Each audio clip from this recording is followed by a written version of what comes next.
Yes, am I live? Yep, I'm live. Very good morning, all of you. Very good morning. Good morning बच्चा party सभी का बहुत बहुत स्वागत है. Welcome back.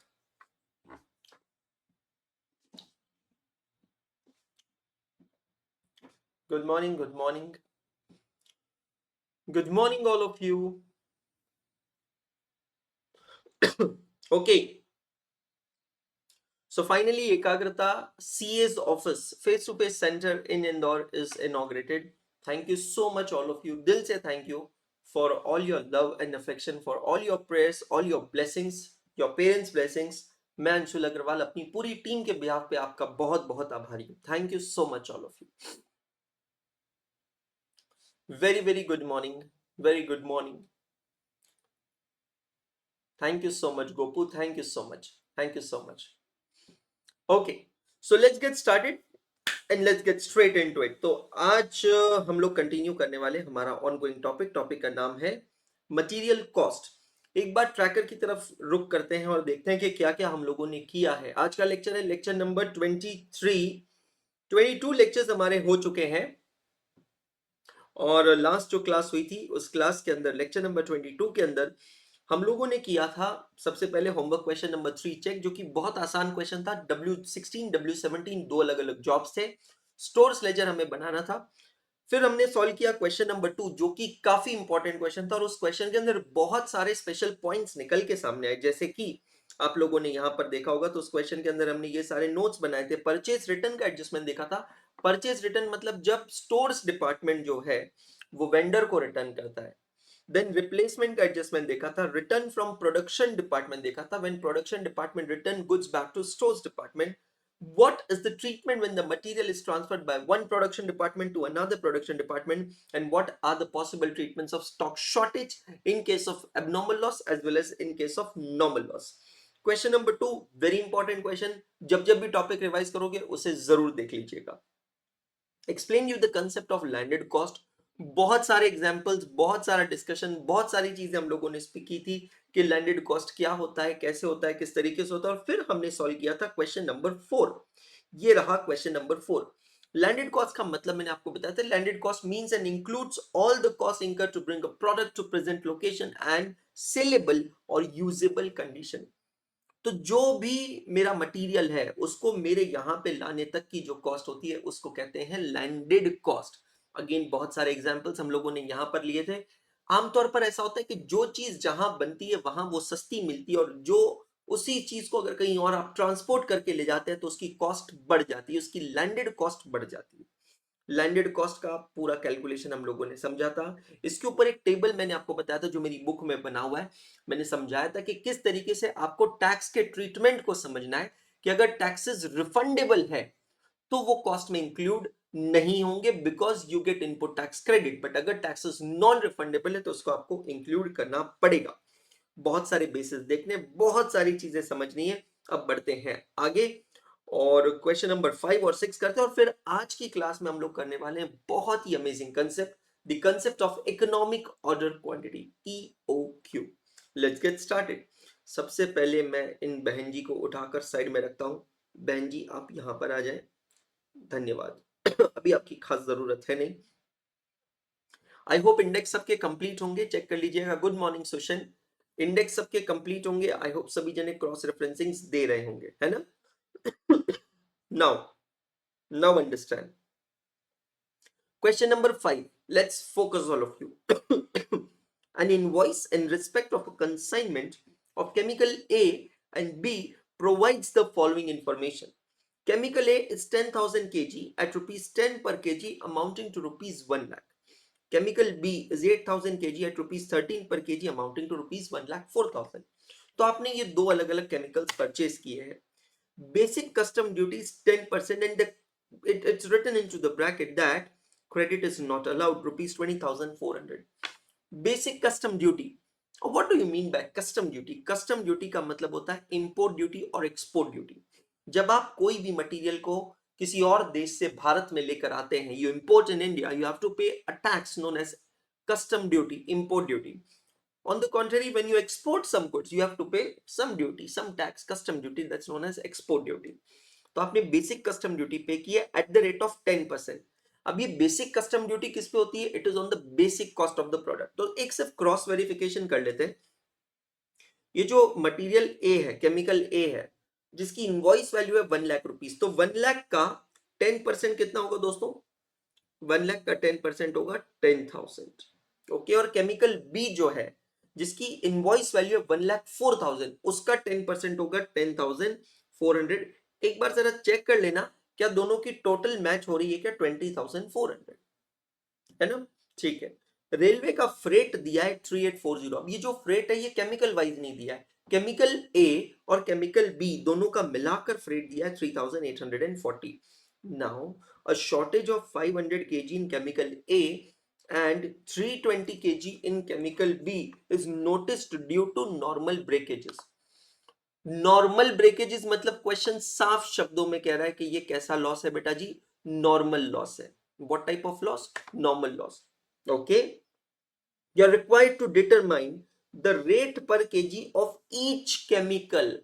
The rate per KG of each chemical. Question ने साफ बोला है you are required to determine the rate per KG of each chemical. कितने टाइप के केमिकल्स है बेटा जी हमारे पास? 2 टाइप के, chemical A and chemical B. 2 type के केमिकल्स हैं और दोनों का हमें रेट पर केजी निकालना है. Assuming a provision of 2% for further डिटोरियोरेशन.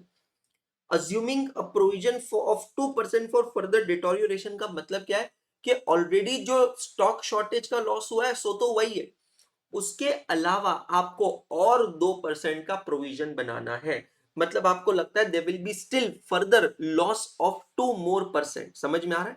Okay, just a minute. There will be still loss of 2 more percent. तो एक बात बताओ, माइंड में फॉर्मेट क्या आ रहा है? Think about it. माइंड में फॉर्मेट क्या आ रहा है? particulars and 2 amount columns because there are 2 chemicals. So can I say particulars, chemical A and chemical B? Check करके बताइएगा क्या आपके भी माइंड में यही फॉर्मेट आ रहा है क्या? particulars and chemical A, chemical B. Check करिएगा. सही है. तो छोटा सा स्टेटमेंट बनेगा. Statement showing calculation of the landed cost for particulars, chemical A, chemical B. Formats नहीं भी ड्रॉ किया तो भी चलेगा, ड्रॉ किया तो भी चलेगा. Come to your registers. Good morning Karanjit. Come to your registers and write down question number 5/AAA/2.18. Calculation of landed cost. Statement showing calculation of landed cost. Particulars, chemical A and chemical B. मेरे साथ साथ करना है आप लोगों को. particulars, chemical A and chemical B.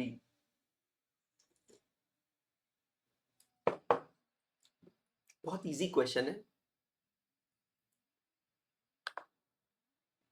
बस अच्छे से टैकल करना पड़ेगा. ये बहुत इंपॉर्टेंट है.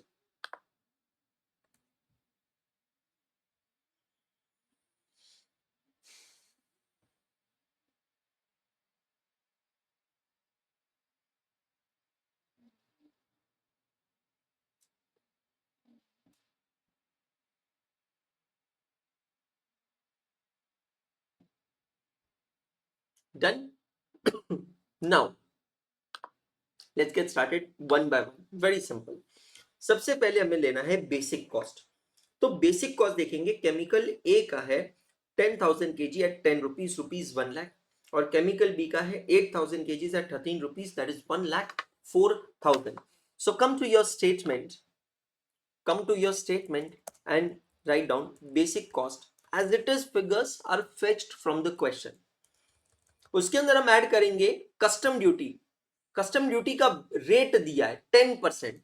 तो केमिकल ए पे कस्टम ड्यूटी होगी 10,000 और केमिकल बी पे होगी 10,400. चेक कीजिएगा.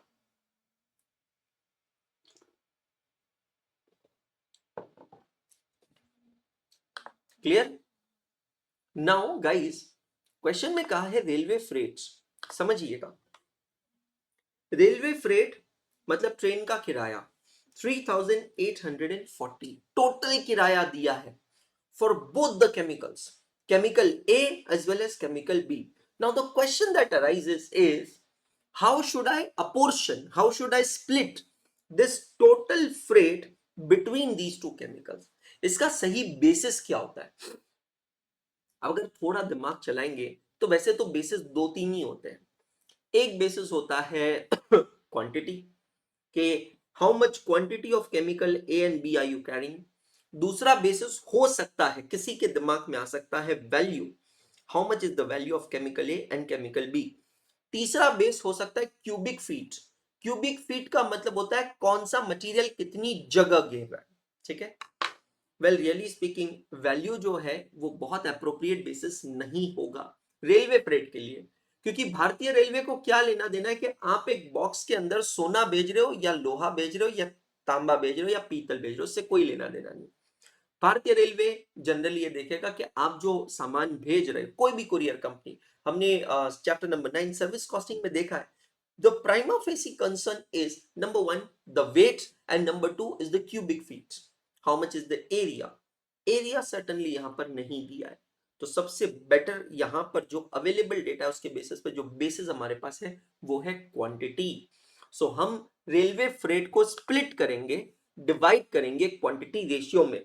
सो केमिकल ए की क्वांटिटी है 10,000, केमिकल बी की क्वांटिटी है 8,000, टोटल होती है 18,000. Take on your calculator, total freight 3840 divided by 18,000 multiplied by 10,000. Check कीजिएगा how much is railway freight for chemical A. very good Somu, very good. now अगर किसी को लगता है कि आप बाद में इस पॉइंट को लेकर कंफ्यूज हो जाएंगे, वैसे तो नहीं होना चाहिए भाई, ऊपर वाले से मैं कहूंगा कि इंटरमीडिएट में हो ऐसी हरकतें ना हो, बट ऐसा हो सकता है, तो आप लिख लो कि ये 2133 कैसे आया है. सो टोटल रेलवे फ्रेट जो है 3840 डिवाइडेड बाय 18,000 मल्टीप्लाइड बाय 10,000.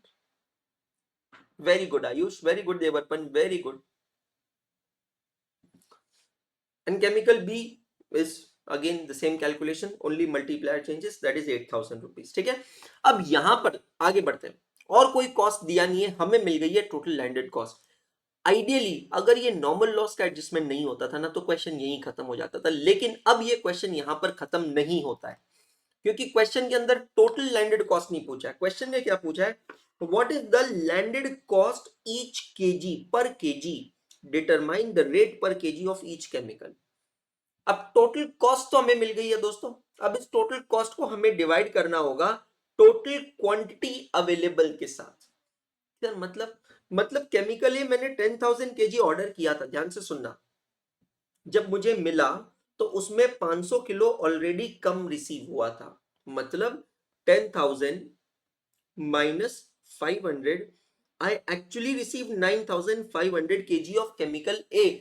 लेकिन अभी भी मुझे उस पे 2% का प्रोविजन बनाना है फॉर फर्दर डिटोरियोरेशन. डिटोरियोरेशन का मतलब होता है खराब हो जाना. तो 9,500 का 2% प्रोविजन मुझे बनाना है -2%. So available quantity will be 9,310 kgs. तो जो भी मेरी केमिकल ए की टोटल कॉस्ट है उसको मैं डिवाइड करूंगा 9,310 kg से, और फिर जाकर मुझे मिलेगा landed cost per KG. Calculate कीजिएगा सभी जने, और ये कैलकुलेशन नीचे ब्रैकेट में आपके पास लिख लीजिएगा.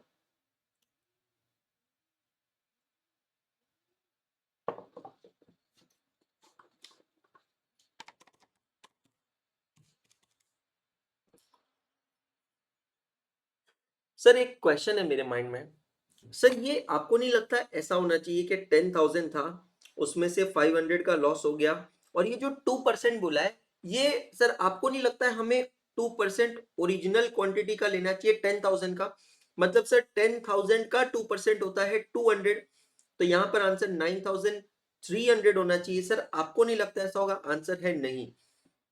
क्यों नहीं सर?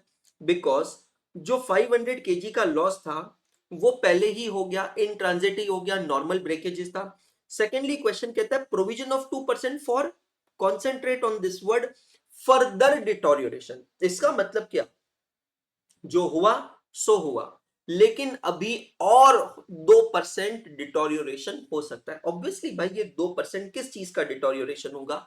जो क्वांटिटी रिसीव हुई है, जो क्वांटिटी अवेलेबल है उसी का होगा। So no confusion at all. Again, as I say, C for costing and C for common sense. Can you calculate what is the landed cost per kg for material B, chemical B? Quickly. ICAISD material का illustration number 1 है। Institute ने opening इस question के साथ की है।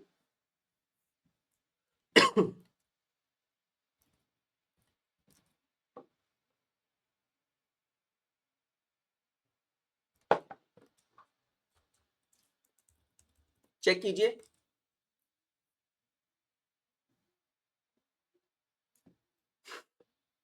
Check all of you. 15.43. So 8,000 kg of chemical B ordered minus 320 kg was normal breakages minus provision for deterioration at the rate of 2%. So that gives you 7526.40. You can certainly round it off. No problem at all. No problem at all. Very good. Very good. Amazing. Done. Question number 5 is over. Wait for question number 6 also and then post it to index.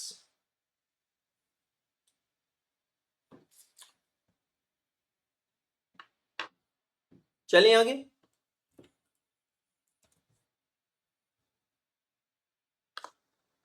अभी index में मत post कीजिए, question number 6 करते हैं फिर index में post कीजिएगा।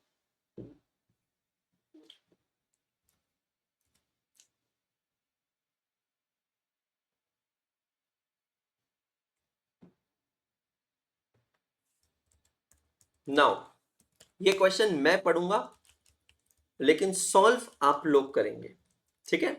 तैयार है? Let's read this question. Let's read. At what price per unit, at what price per unit would part number A32, जैसे कि मैंने आपसे कहा था कि company secret names, codified names use करती है, यहां पर भी उन्होंने अपने रॉ मटेरियल को एक नाम दिया है। Part number A32 will be entered in the store ledger if the invoice if the following invoice was received from the supplier. Supplier से हमें ये इनवॉइस मिला है, हमने एक रॉ मटेरियल परचेस किया है, आपको ये बताना है कि उसको आप किस प्राइस पे रिकॉर्ड करोगे, मतलब what will be the landed cost per unit और पर केजी और whatever it is for that particular raw material when you will enter in the stores ledger, ठीक है? Let's look at the details. The invoice says that 200 units at the rate of rupees 5, 1000 rupees, that is the basic cost, less 20% trade discount, 200 rupees. So your net cost is 800. ये invoice किसने बनाया? Supplier ने, जिसने हमें goods बेचे हैं। उसने इसमें 12% SGST ऐड किया है 96 रुपीज, सो इनवॉइस बिकेम 896, और उसमें पैकिंग चार्जेस ऐड हुए हैं 50 रुपीज, और ये पैकिंग चार्जेस का ट्रीटमेंट देखना, नॉन रिटर्नेबल बॉक्सेस है। तो अगर ये नॉन रिटर्नेबल बॉक्सेस हैं तो इसका मतलब क्या है? ये आपकी कॉस्ट है ना? अगर रिटर्नेबल होता था, पैकिंग चार्जेस रिफंडेबल होते थे, तो फिर हम उसको कॉस्ट में कंसिडर नहीं करते थे। Then the total amount is 946. Note says that 2% discount will be given for payment in 30 days. इसको कहते हैं हम cash discount. And then last is documents sustaining payment of GST is enclosed for claiming input credit. इसका मतलब क्या है? ये जो SGST है, इस SGST पे ITC अवेलेबल है, ओके? अब क्योंकि इनपुट टैक्स क्रेडिट अवेलेबल है, इसका मतलब क्या है? मैं एज अ बायर सेलर को जीएसटी पे करूंगा और फिर मैं उस जीएसटी का इनपुट टैक्स क्रेडिट सरकार से क्लेम करूंगा, जीएसटी डिपार्टमेंट से क्लेम करूंगा। मतलब प्रिंसिपली ये मेरी कॉस्ट नहीं है। तो रियली स्पीकिंग फिर मेरी कॉस्ट है क्या? एक सेकंड रुकना, पहले मैं रफ में करता हूं और फिर मैं आपको बताता हूं, समझना। देखो क्या क्या लेते हैं, वो मैंने एक टेबल बनवाया था, आपको याद है ना पिछले लेक्चर में? क्या क्या लेते हैं सर? बेसिक कॉस्ट लेंगे, लेकिन ये जो 20% का डिस्काउंट है, ये है ट्रेड डिस्काउंट। ट्रेड डिस्काउंट जो है वो ऑब्वियसली माइनस होता ही है, तो कहना ही से मेरी जो बेसिक कॉस्ट है वो है 800 रुपीज। चेक करो। We will come later to presentation. Right now, just check. Can I say my basic cost is 800 rupees? Do you agree with me, all of you? Pakka? Now, Look at their invoice and let's consider what we need to add to our cost and what we do not need to add. Should I add SGST? The answer is no, because GST is not my cost as input tax credit is available. Should I add packing charges? Look at the packing charges. Are they returnable or non-returnable? So they are non-returnable. Therefore, this is your cost. So I will add 50 rupees to it. So really speaking, my cost is 850 rupees. Sir, how about cash discount? Cash discount is never deducted from the cost of the material. Why sir? Can you please explain the logic of it? Certainly I can. मैं आपको समझाता हूँ. मेरी बात ध्यान से समझना. सबसे पहले जब आप क्रेडिट परचेज करते हो, credit purchase of raw material, अगर आप चाहो तो मार्जिन के ऊपर की स्पेस में ये लिख सकते हो, नहीं चाहते हो तो नहीं भी लिखो. मतलब ऐसा कोई हार्ड एंड फास्ट रूल नहीं है कि आपको लिखना ही है. टोटली डिपेंड करता है कि आप क्या चाहते हो, है ना. सर मैं जिसको चाहता हूं वो मुझे नहीं चाहती. It's okay. जब आप क्रेडिट परचेज करते हो रॉ मटेरियल का, तो आप क्या जर्नल एंट्री पास करते हो? Purchase account debit to supplier account या क्रेडिटर अकाउंट. अब जब आप ये एंट्री पास करते हैं, तो ये जो परचेज अकाउंट के डेबिट की फिगर है, this is your cost of raw material. और ये जो अमाउंट है ये आपके स्टोर्स लेजर में रिफ्लेक्ट होता है. I hope it is clear to all of you. Now since it is a credit purchase, there is a liability outstanding, and now when you will make payment, what entry are you going to pass? Suppose आप जब payment कर रहे हैं तो creditor आपको discount दे रहा है, आप क्या एंट्री पास कर रहे हो? सप्लायर या creditor account debit to cash account and to discount received account. अब मेरे को एक बात बताओ, कहीं पे भी इस जर्नल एंट्री में परचेज अकाउंट डेबिट या क्रेडिट हो रहा है क्या? आंसर है नहीं. अगर परचेज अकाउंट यहां पर डेबिट या क्रेडिट नहीं हो रहा है, इसका मतलब है कि कैश डिस्काउंट का मटेरियल के परचेज कॉस्ट पे कोई असर नहीं पड़ता है. और यही चीज मैंने आपको मेरे बुक के अंदर जो स्टेटमेंट दिया है उसमें एक्सप्लेन किया था कि कैश डिस्काउंट जो है उसकी कोई अकाउंटिंग नहीं होगी. अकाउंटिंग नहीं होगी मतलब it will not impact the material purchase cost. Certainly accounting तो होगी, वो डिस्काउंट रिसीव में रिकॉर्ड किया जाएगा. तो एक्चुअली स्पीकिंग मेरी कॉस्ट हुई 850 रुपए. इसको मैं डिवाइड करता हूं टोटल क्वांटिटी अवेलेबल के साथ. How much is the quantity available? Sir वो यहां पर दिया है 200 units. 200 units. So therefore 850 divided by 200, can I say cost price per unit is 4.25. Check all of you. हो गया सोल्यूशन. अब इससे ज्यादा मैं क्या ही लिखवाऊं, बताओ मेरे को, क्या ही लिखवाऊं मैं? That's all. आ जाओ रजिस्टर में, छापो लोगों, छापो.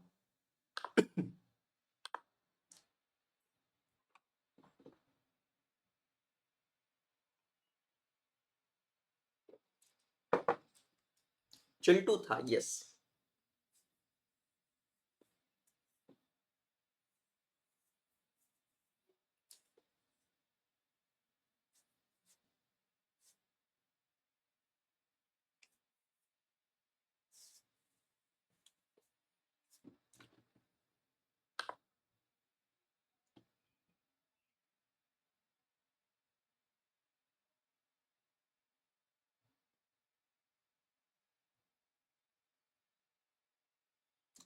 सर ठंड नहीं लग रही है कि आपको? बहुत लग रही है, पर मैं जैकेट पहनना भूल गया, तो let it be.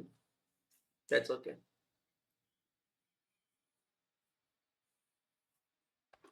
Don't forget to write down the note which I have written beneath.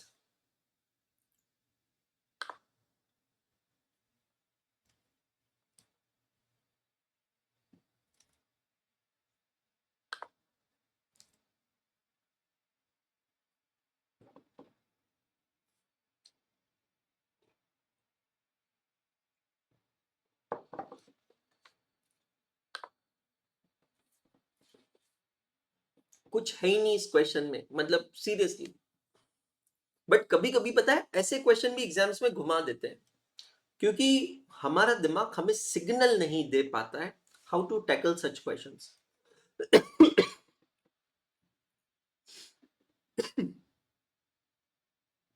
And there's only one way or one answer to this question: practice. You have to practice a lot. Trust me guys, जितनी practice आप accounting के लिए करेंगे, taxation के लिए करेंगे, उससे कम से कम 1.5 गुना ज्यादा प्रैक्टिस आपको कॉस्टिंग के लिए करना है। प्रॉब्लम क्या होती है मैं आपको बताता हूँ। जब तक कॉस्टिंग समझ में नहीं आता है, शुरुआती लेक्चर्स में, first like 15 lectures, everyone feel that it's a very difficult subject and they give more time to this subject. They study it consistently. But the moment their switch starts, their common sense starts working. The moment they get answers in this subject, they feel like that this subject is a very halwa subject. And then starts ignorance. It's like very simple. जब कोई लड़की पसंद आती है आपको, ठीक है, और वो आपको रिस्पॉन्ड नहीं करती है, तो आप उसके आगे पीछे घूमते हैं, इर्द गिर्द घूमते हैं, हर संभव कोशिश, हर पॉसिबल एफर्ट लगाते हैं कि वो आपसे बात करे, आपकी तरफ देखे, आपको देखकर हंसे, यू नो, कोई भी तरीके से, कोई भी तरीके से। And the moment, you know, once you be friend with her, then you know something decreases, something goes down. Law of diminishing marginal utility happens. With every subsequent unit consumed, the utility derived therefrom decreases. मैं law of diminishing marginal utility की बात कर रहा हूं। Very good, amazing.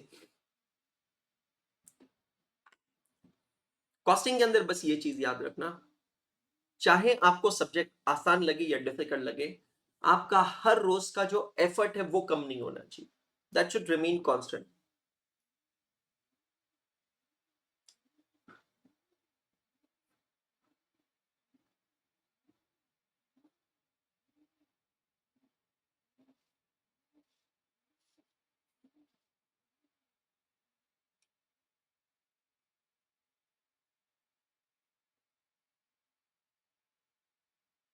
Done.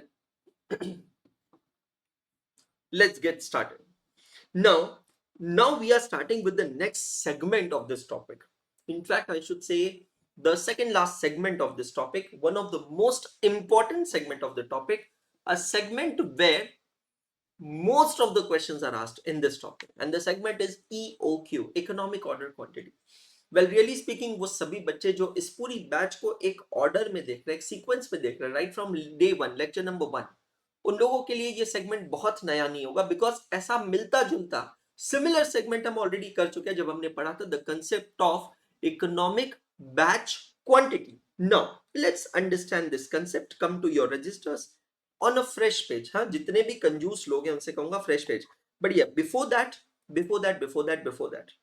go to your registers and post question number 5 and 6 in your index. Question number 5 और 6 जो अभी हमने किया है लैंडेड कॉस्ट का, उसको आप इंडेक्स में पोस्ट करेंगे। You decide which question you want to revise.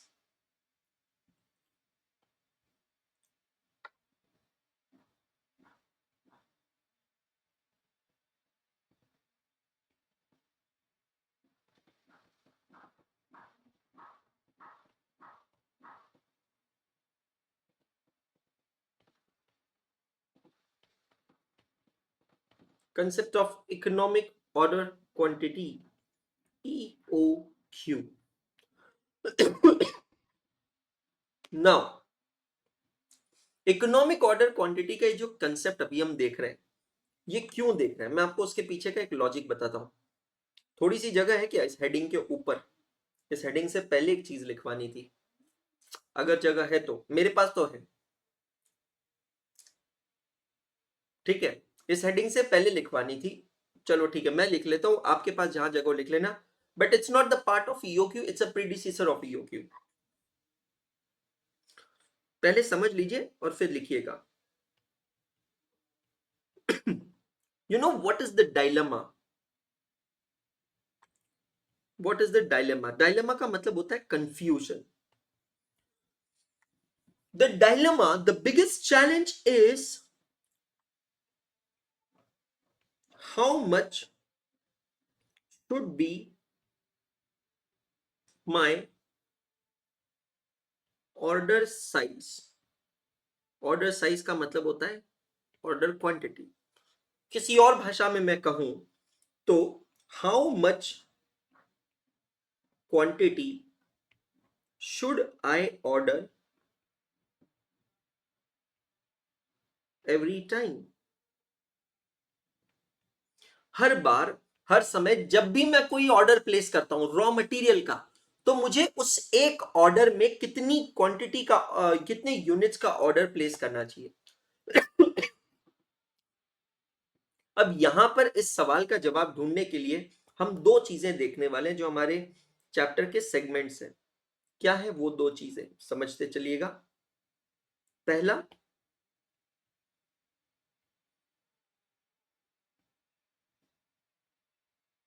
Where no quantity discounts are available. पहली वो सिचुएशन है दोस्तों जहां पर कोई क्वांटिटी डिस्काउंट अवेलेबल नहीं होता है। क्वांटिटी डिस्काउंट का मतलब क्या होता है? आप मार्केट में देखते हैं चिल्लर विक्रेता, थोक विक्रेता, retail sale, wholesale sales.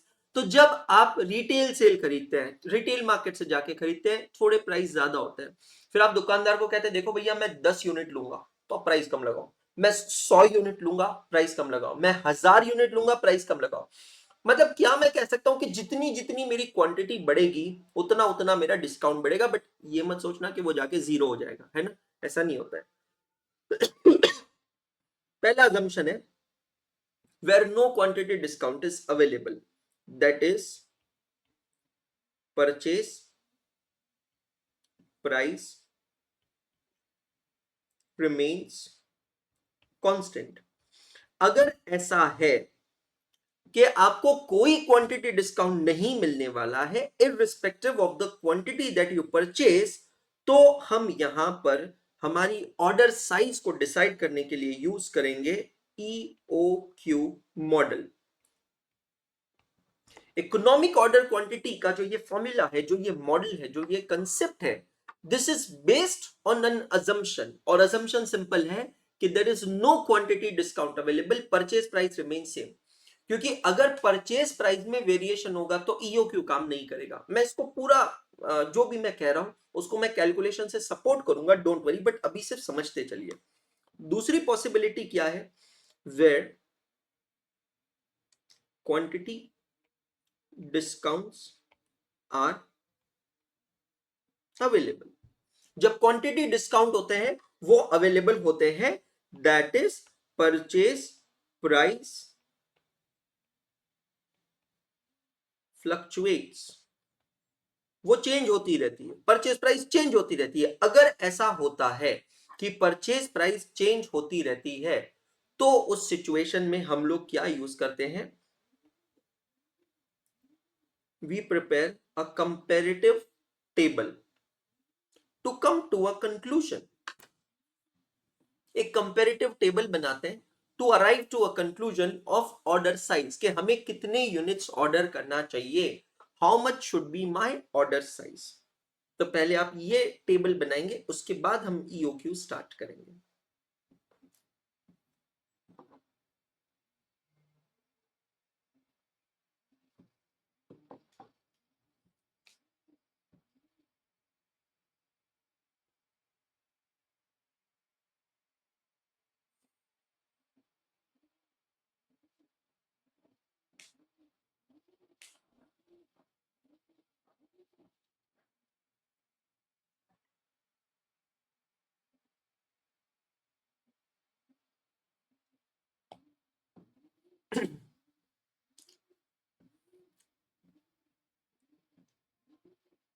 Right now तो यस मेघा, आगे का अभी हमने डिसाइड नहीं किया है। राइट नाउ तो यस।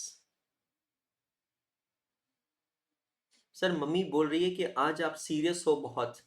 यार इतने दिनों बाद क्लास ले रहा हूं ना मैं, और लाइफ में ना, आप तो अभी मुझसे मिल के गए हो जानवी, लाइफ में सब कुछ बहुत शिफ्ट हो रहा है, बहुत तेजी से शिफ्ट हो रहा है। बहुत तेजी से मतलब इट्स बीन 15 डेज, 15 दिनों में पूरी लाइफ 360 डिग्री चेंज हुई है। बैंगलोर से इंदौर आए हैं, इंदौर आकर आते ही यहाँ पर मजदूरों की तरह काम कर रहे थे। रोज आप व्लॉग्स में देख रहे हैं किस तरीके से काम कर रहे थे। पूरा ऑफिस का इनॉग्रेशन हुआ है, नींद नहीं हुई है अभी तक ढंग से पूरी। रिलेटिव्स आए हैं, फ्रेंड्स आए हैं चले गए हैं, बहुत सारा काम का प्रेशर है, बहुत बैकलॉग्स है काम के, क्लासेस चली रही है, नई क्लासेस चालू होने वाली है, बहुत सारे लोग आ रहे हैं मिलने के लिए। सोसाइटी के अलग चैलेंजेस होते हैं, आई मीन जिस जिस कॉम्प्लेक्स में हमारी क्लास है वहां के अलग चैलेंजेस होते हैं, गुड भी होते हैं बैड भी होते हैं। So I am just receiving everything, मेरा माइंड जो है सारी चीजों को बस प्रोसेस कर रहा है। हेट कमेंट्स आते हैं, अप्रिसिएशन कमेंट्स आते हैं, बुक्स को लेकर कुछ कंसर्न्स होते हैं। I don't have words to explain, I actually don't have words to explain. So इस वजह से ऐसा लग रहा है कि भाई डिलीवर करना ज्यादा इंपॉर्टेंट है, karma is very important. Done now. So अब ये दो अलग अलग चीजें यार, प्रैक्टिकल लाइफ में देखो, प्रैक्टिकल लाइफ में ये सिनेरियो बनता है, आप लोग भी एग्री करेंगे कि आप जब भी दुकान में कोई भी गुड्स खरीदने जाते हैं एज अ कस्टमर, तो क्वांटिटी डिस्काउंट तो मिलता है, कस्टमर्स को क्वांटिटी डिस्काउंट मिलता है, कस्टमर बार्गेनिंग करता है। लेकिन कभी कभी किसी सिचुएशन में ऐसा भी होता है जब डिस्काउंट नहीं मिलता है, दुकानदार बहुत ब्लंटली और ओपनली कहता है कि जितने जितने भी यूनिट्स आपको लेने हैं लो, नहीं लेना है मत लो, हमारा रेट हमारा प्राइस सेम रहेगा, बिल्कुल सेम रहेगा। ऐसा होता है और बिल्कुल ऐसा होता है। ये जो कंसेप्ट मैं आपको सिखा रहा हूं ना, ये बहुत काम आएगा आप लोगों के लिए even in your practical life. कैसे, अब मैं आपको एक्सप्लेन करता हूं। सपोज घर में कोई पार्टी है, let's take example, there is a birthday party, और बर्थडे पार्टी का एक यूनिवर्सल हमारा भारतीय मेनू होता है पाव भाजी एंड पुलाव, बस, और साथ में गुलाब जामुन, दैट्स ऑल, बस, कुछ भी नहीं। बस मम्मी को लगता है सबसे आसान डिश होती है पाव भाजी, एक्चुअली सबसे आसान होती है। मैं बचपन में बड़ा शुक्रगुजार होता था मम्मी का, जब मम्मी पाव भाजी बनाती थी। मैंने कहा वाह, मेरी माँ कितनी मेहनत कर रही है, कितना एफर्ट मार रही है कि मेरे लिए, सिर्फ मेरे लिए पाव भाजी बना रही है, और भाजी बनाने में कितना समय लगता था। फिर बाद में जब बड़ा हुआ तब पता चला कि साला उसमें कोई एफर्ट नहीं लगता है, उल्टा फ्रिज में जो बची हुई भाजियां होती है, जो सब्जियां यूज नहीं हुई है काफी दिनों से, बस उन सभी सब्जियों को एक साथ टिका कर मिलाकर पाव भाजी बना दी जाती है। मतलब पाव भाजी बनाना जो है वो आपके रेफ्रिजरेटर का जो डेड स्टॉक है, स्टॉक क्लियरेंस सेल होती है। मेरे नजर में घरों में जो पाव भाजी बनती है ना, that is nothing but it is a stock clearance sale. Fridge में काफी टाइम से लौकी पड़ी है, बेटा पिछले हफ्ते लौकी लाए थे, यूज नहीं हुई है, क्या करे, चलो बना लो पाव भाजी। क्यों? क्योंकि पाव भाजी की भाजी में क्या क्या चीजें गिर रही है ये किसको पता? हाँ, खाने वाले को तो कुछ पता नहीं। पाव भाजी का कंसेप्ट बहुत सीधा है, सब्जियां बिल्कुल मैश होनी चाहिए और कलर उसका लाल होना चाहिए, बाकी टेस्ट गया तेल लेने। क्या ही बोले अब आपको, क्या ही बोले। तो जो थैंकफुलनेस थी वो अलग भावनाओं में तब्दील हो गई। Well I really tell you, I don't like pav bhaji at home. घरों की पाव भाजी में वो लाल कलर नहीं आता है जो बाहर वाली पाव भाजी में आता है। मार्केट की पाव भाजी, नहीं नहीं, मार्केट भी नहीं, ठेले की पाव भाजी, भाई साहब। जोधपुर में एक जगह है, एक there is a place known as Shastri circle. Shastri circle के पास में वहां पे एक पाव भाजी वाला खड़ा होता है, अरे भाई साहब, क्या पाव भाजी मिलती है यार उसकी, क्या पाव भाजी, आई थिंक भैरूनाथ पाव भाजी नाम है उसका, क्या नाम, अरे माँ कसम, ऐसी पाव भाजी कि क्या बताऊं, कैसी पाव भाजी, इतनी टेस्टी पाव भाजी। सुबह सुबह गलत नाम ले लिया यार, भूख लग गई यार, ये पाव भाजी का नाम सुनकर भूख लग गई। मतलब एकदम चटकदार लाल कर या मस्त पाव भाजी। अच्छा, पाव भाजी की खासियत ये होती है ना कि एकदम बहुत अच्छी मैश होनी चाहिए।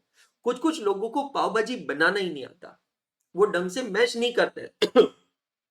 अभी 2-3 दिन पहले मैंने इंदौर में, यहीं पे हमारे घर के पास में एक बहुत ही फेमस रेस्टोरेंट है, वहां पे जाकर पाव भाजी की खाई थी। भाई साहब, मतलब सारी सब्जियां ऐसी दिख रही है, पाव भाजी मतलब लाशों को कुचल के बननी चाहिए। ये मटर ऐसे दिख रहे थे। मेरा मेरे प्रॉब्लम ये, मैं बहुत कम सब्जियां खाता हूँ, वेरी लेस सब्जियां, बट मैं पाव भाजी क्यों खाता हूं? बिकॉज उसके अंदर दिखता नहीं है। तो क्राइम, चोर वो नहीं होता है जो चोरी करता है, मेरी नजरों में चोर वो होता है जो पकड़ा जाता है। तो मेरे को बिल्कुल पसंद नहीं, बिल्कुल थर्ड क्लास पाव भाजी। लेकिन जोधपुर में जो शास्त्री सर्कल की पाव भाजी, भैरूनाथ पाव भाजी, मां कसम, ऐसा लगता है सारी सब्जियों का बकायदा मर्डर करके उसको ऐसा मसल कर क्या मैश करके पाव भाजी, मस्त ऐसी लाल चटकदार चटकवार पाव भाजी, उसके ऊपर मस्त ऐसा अमूल का बटर। अरे रे रे रे रे, अच्छा आपको पता है उसका पाव सेकने का टेक्निक भी बहुत अच्छा। तो पाव भाजी वालों का जो तवा होता है, जो जिसपे वो भाजी बनाता है, ऐसे खच खच खच खच खच खच करके, वो भाजी बनाने के बाद भाजी आपको प्लेट में सर्व करते हैं, उसके बाद तवे पे जो थोड़ी बहुत भाजी लगी हुई रह जाती है, उस भाजी को वो पाव से साफ करते हैं। वो वाला जो पाव होता है ना, जो एक टाइप का मसाला पाव बन जाता है, अरे मां कसम, जब वो पाव भाजी वाला ऐसा अमूल का बटर भर के तवे पे डालता है और फिर ऐसे पाव को कट करके वो पाव को सेकता है, ऐसा लगता है अरे जिंदगी में अगर कोई जन्नत है तो बस यही है। I just can't tell you. I just can't tell you that. आ रहा हूं मैं जोधपुर वैसे पाव भाजी खाने के लिए 3 फरवरी को, 3 फरवरी टू 8 फरवरी आई मीन जोधपुर राजस्थान। मजा आ जाएगा। हमारा सोचो ना, हम गरीब बच्चे हैं। अच्छा देखो, आप सब लोग अगर बोल रहे हो भूख बढ़ा दी आपने, तो आप लोगों से मेरे को कोई शिकायत नहीं है क्योंकि आप लोगों की जो भूख है वो पाव भाजी से मिटाई जा सकती है। लेकिन लेकिन अगर सिरी बोलती है ना कि मुझे भूख लगी है, तो उससे मेरे को शिकायत है, क्योंकि उसकी भूख मिटाने का तरीका कुछ और है। समझ रहे हो? हाँ, समझ रहे हो ना? हाँ, ऐसे ही मेरा भाई आधा नहीं हो रहा है। चलिए, concept of economic order quantity पढ़ते हैं। क्लियर हो गया? अजम्पशन समझ में आ गया? ईओक्यू का एक सिंपल फंडा है, एक सिंपल अजम्पशन है, लिख लेना। अजम्पशन क्या है? Assumption, what is this assumption? Purchase price remains same,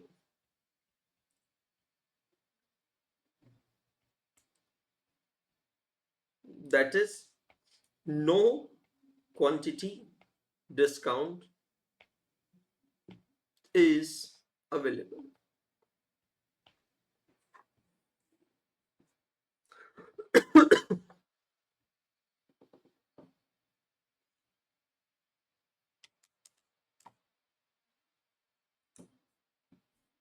Ayush कह रहा है अथर भाई सच में कमजोर हो गया, सच में भाई, सच में क्या ही बोले हम, क्या ही बोले। जब मुर्गा खुद कटने को तैयार है तो हम काहे बीच में आकर आंदोलन करें, है ना? कसाई तैयार, मुर्गा तैयार, हम काहे फोकट में बीच में आके चम्मच हिलाएं। चले आगे। नाउ अंडरस्टैंड, अब यहां पे डायलेमा क्या है?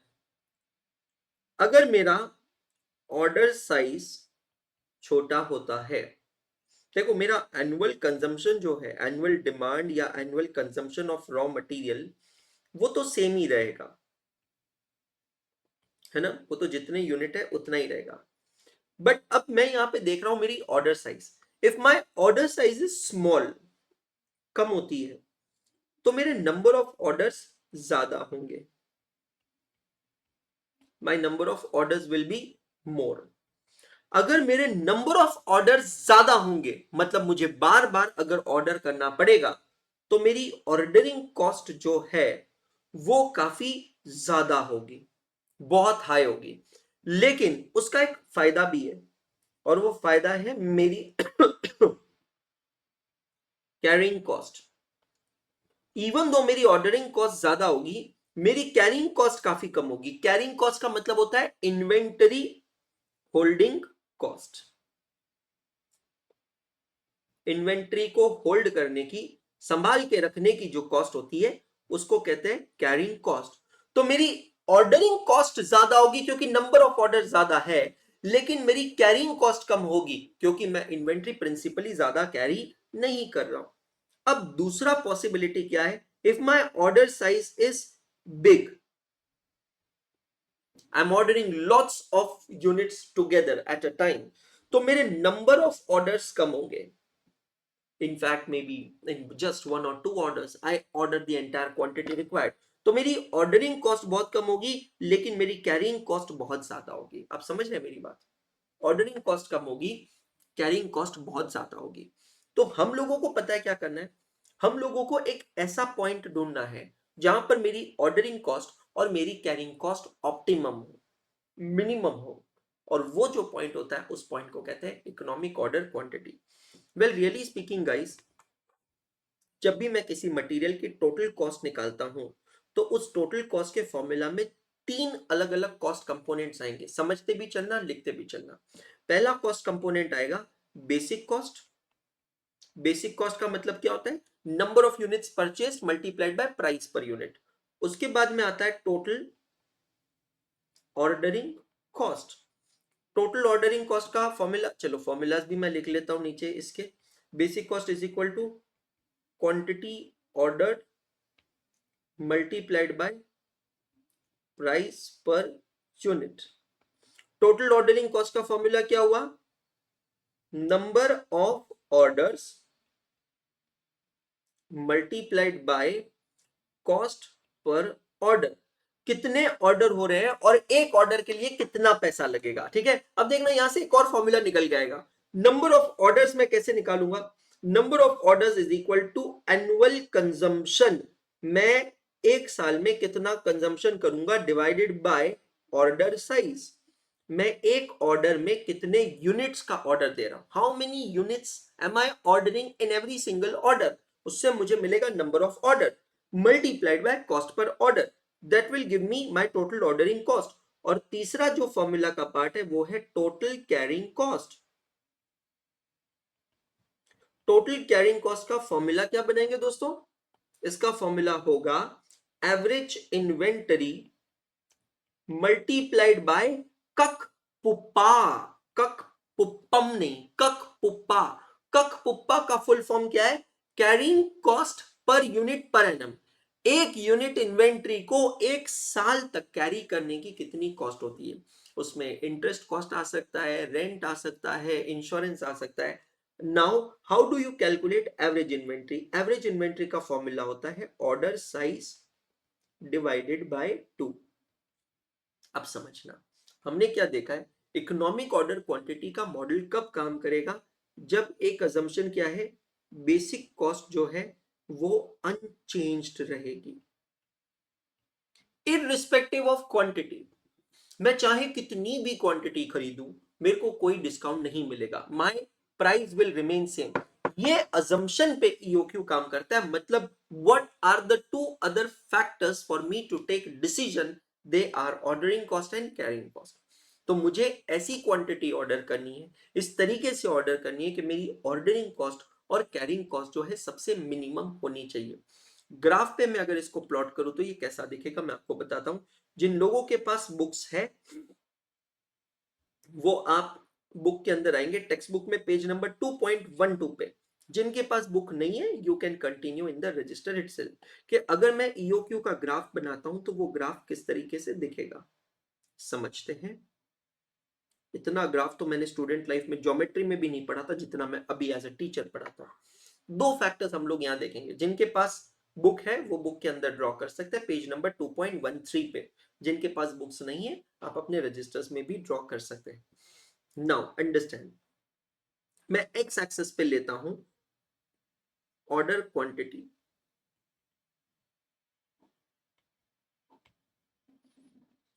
वाई एक्सेस पे लेता हूं मैं कॉस्ट. अब समझना, ये दो पैरामीटर्स, अगर मेरा ऑर्डर साइज कम होगा तो मेरे नंबर ऑफ ऑर्डर ज्यादा होंगे, तो मेरी ऑर्डरिंग कॉस्ट बढ़ेगी. ऑर्डरिंग कॉस्ट क्या होगी, बढ़ेगी. ठीक है, तो अगर मेरी ऑर्डर क्वांटिटी का ये हिसाब है तो क्या मैं कह सकता हूं कि मेरी ऑर्डरिंग कॉस्ट बढ़ेगी. This represents my OC. OC stands for ordering cost. अब समझना, अगर मेरी ऑर्डर्स क्वांटिटी कम है, ऑर्डर साइज अगर मेरी कम है, तो इसका मतलब क्या है, इसका मतलब यह है कि मेरी कैरिंग कॉस्ट कम है. आप समझ रहे हो, कैरिंग कॉस्ट कम है, जस्ट 1 मिनट। लेकिन ऑर्डरिंग कॉस्ट ज्यादा है। आई थिंक मैंने कुछ ऑपोजिट बोल दिया, कोई बात नहीं, जब जिंदगी ऐसी चल रही हो तो ऐसे ही करना चाहिए। हाँ, ये है हमारा ओसी और ये है हमारा CC, ordering cost carrying cost. Interpret करते हैं, समझना। ये वाला पॉइंट मैं लेता हूं। ये वाला पॉइंट क्या है, when my order size is very much small, तो मेरी कैरिंग कॉस्ट बहुत कम लगती है। आप देखो ग्रीन कलर का एरो एकदम नीचे है, ग्रीन कलर की लाइन, बिकॉज कैरिंग कॉस्ट कम है, almost nil, like JIT, just in time, no inventory. लेकिन मेरी ऑर्डरिंग कॉस्ट बहुत हाई लगेगी। ऑर्डरिंग कॉस्ट हाई क्यों लगेगी, because high number of orders, है ना। लेकिन अगर मेरा ऑर्डर साइज बड़ा होगा, बिग होगा, तो क्या होगा, मेरी कैरिंग कॉस्ट बहुत हाई लगेगी, ऑर्डरिंग कॉस्ट बहुत कम लगेगी, because may be less number of orders. Number of orders कम है तो ऑर्डरिंग कॉस्ट भी कम है। ये दोनों जिस पॉइंट पर जाकर इंटरसेक्ट होते हैं ना, ये वो वाला पॉइंट होता है दोस्तों जिसको हम कहते हैं इकोनॉमिक ऑर्डर क्वांटिटी। मतलब एट EOQ, एट EOQ कुछ इंटरप्रिटेशन हम लिखते हैं, carrying cost and ordering cost is minimum, and therefore total cost will also be minimum। But sir अभी तो आपने बताया था कि टोटल कॉस्ट के फॉर्मूला में 3 पार्ट आते हैं, एक आता है कैरिंग कॉस्ट, ऑर्डरिंग कॉस्ट, और एक आता है बेसिक कॉस्ट। पर EOQ मॉडल का assumption क्या है कि basic cost remains unchanged irrespective of any quantity that you order, you will not get any quantity discount। तो at economic order quantity, carrying cost and ordering cost is minimum, and therefore total cost will also be minimum। Can I say one more thing, at economic order quantity, carrying cost is equal to ordering cost। Check all of you, look at the graph and check all of you।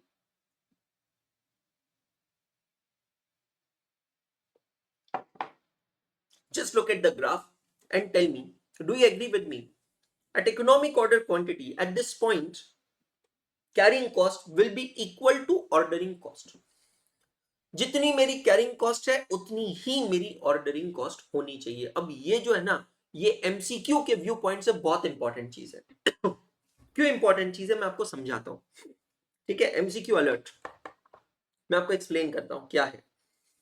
Exam के अंदर, exam के अंदर MCQ आ सकता है। Economic order quantity पे तो मैं expect कर रहा हूं MCQ।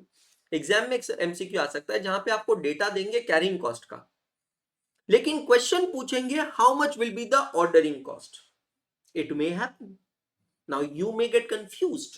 डेटा दिया है कैरिंग कॉस्ट का, सवाल पूछ रहे हैं ऑर्डरिंग कॉस्ट का, how to tackle this question. और ये जो मैं अभी आपको कंसेप्ट सिखा रहा हूं ना, that at EOQ CC is equal to OC, carrying cost is equal to ordering cost, ये कंसेप्ट उस दिन आपके काम आएगा कि इंस्टीट्यूट ने अगर MCQ में डेटा दिया है कैरिंग कॉस्ट का और क्वेश्चन बना दिया है ऑर्डरिंग कॉस्ट पे, तो वहां आपको लॉजिक लगाना पड़ेगा कि ऐसा क्यों पूछा होगा, बिकॉज इंस्टीट्यूट को पता है कि इकोनॉमिक ऑर्डर क्वांटिटी एक ऐसा पॉइंट होता है जिस पॉइंट पे carrying cost is equal to ordering cost. तो अगर डेटा कैरिंग कॉस्ट का दिया है तो आप निकालो उससे कैरिंग कॉस्ट, और जितनी कैरिंग कॉस्ट होगी उतनी ही आपकी ऑर्डरिंग कॉस्ट होनी चाहिए।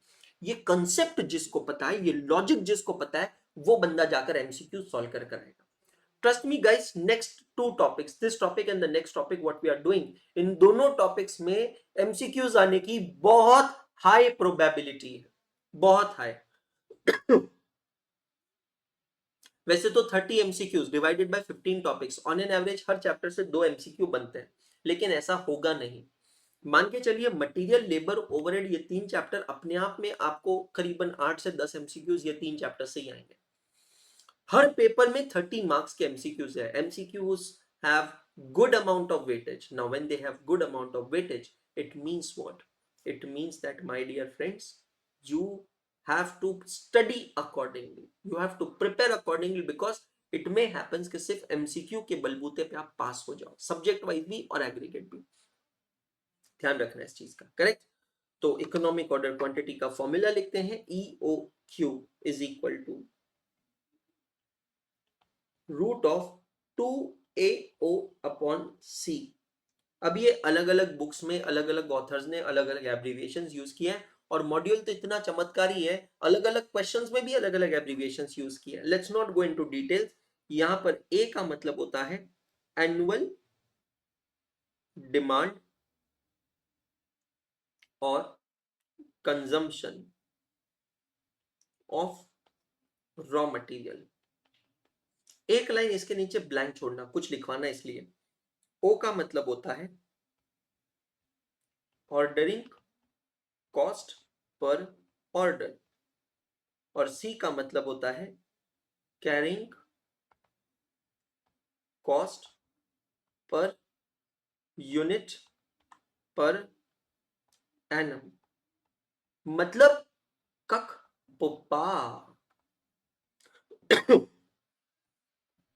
ए के नीचे एक लाइन ब्लैंक क्यों छुड़वाई है? एनुअल डिमांड और consumption of raw material, because यहां पर एक है एक्सीडेंट पॉइंट, ब्रैकेट में आकर लिख लीजिएगा, depends upon demand of finish goods.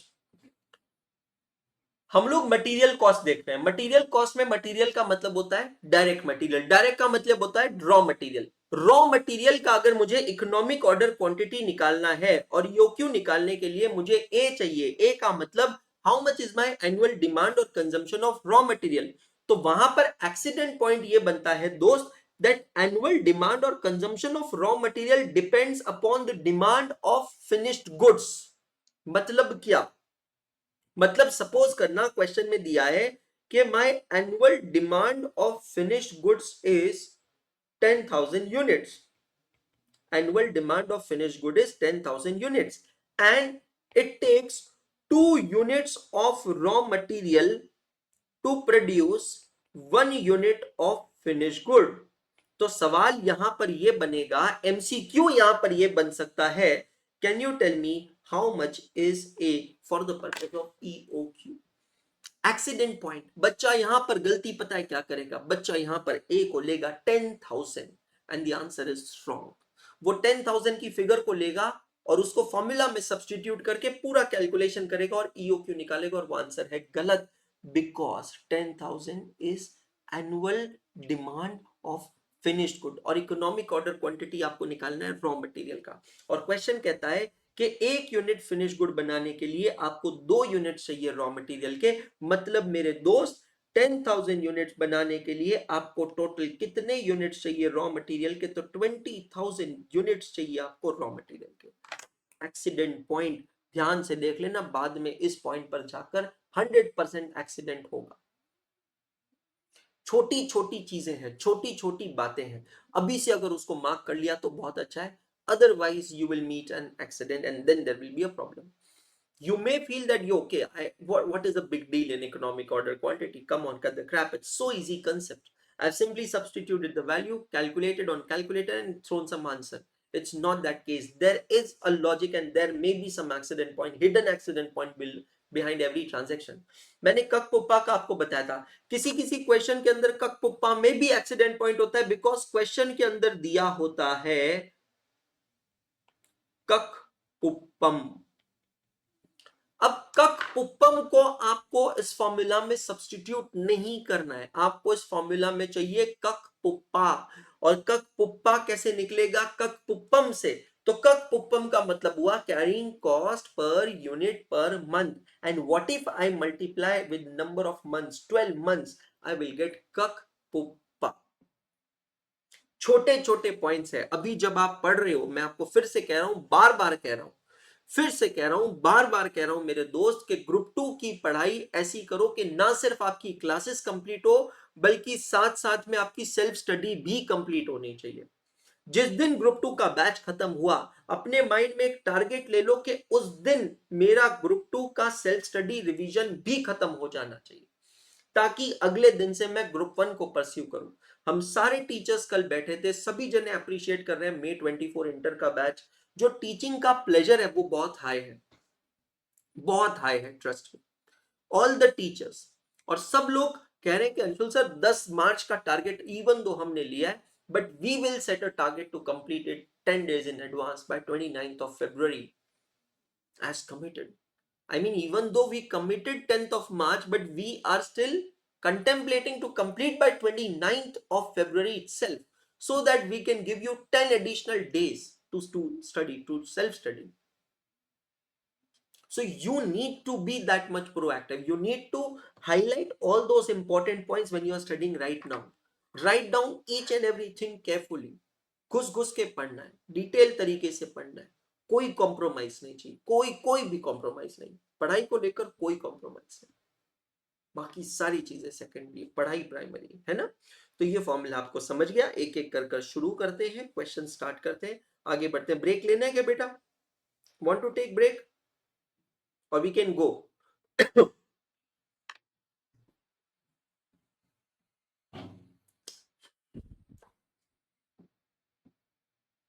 No break required, very good. 2 minute दे दूं?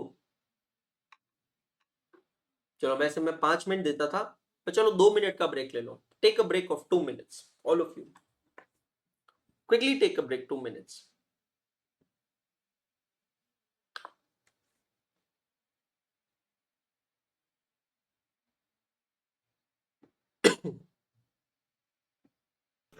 Good morning sir. Good morning sir, good morning. कैसे हो आप? मैं ठीक हूँ, क्या हाल चाल? ठीक है सर, थोड़ी सी तबीयत खराब है बस। अच्छा अच्छा। दिल्ली में कैसी है सर्दी? सर ज्यादा नहीं है, रात को हो जाती है बस, दिन में थोड़ा सा ठीक होता अच्छा, है। फिर अभी कम हो ज्यादा गई हो है? जाती है। हाँ सर, अभी कम है। बट फॉग तो बहुत ज्यादा है, बहुत सारी फ्लाइट्स वगैरह कैंसिल हो रही है, बहुत सारी ट्रेन्स डिले हो रही है, नहीं? सर वो फॉग खाली दिखाने के लिए है, खाली मतलब? देखने के लिए, बस खाली कर लगता है।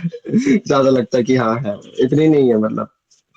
अच्छा। बाकी भाई साहब, यस सर।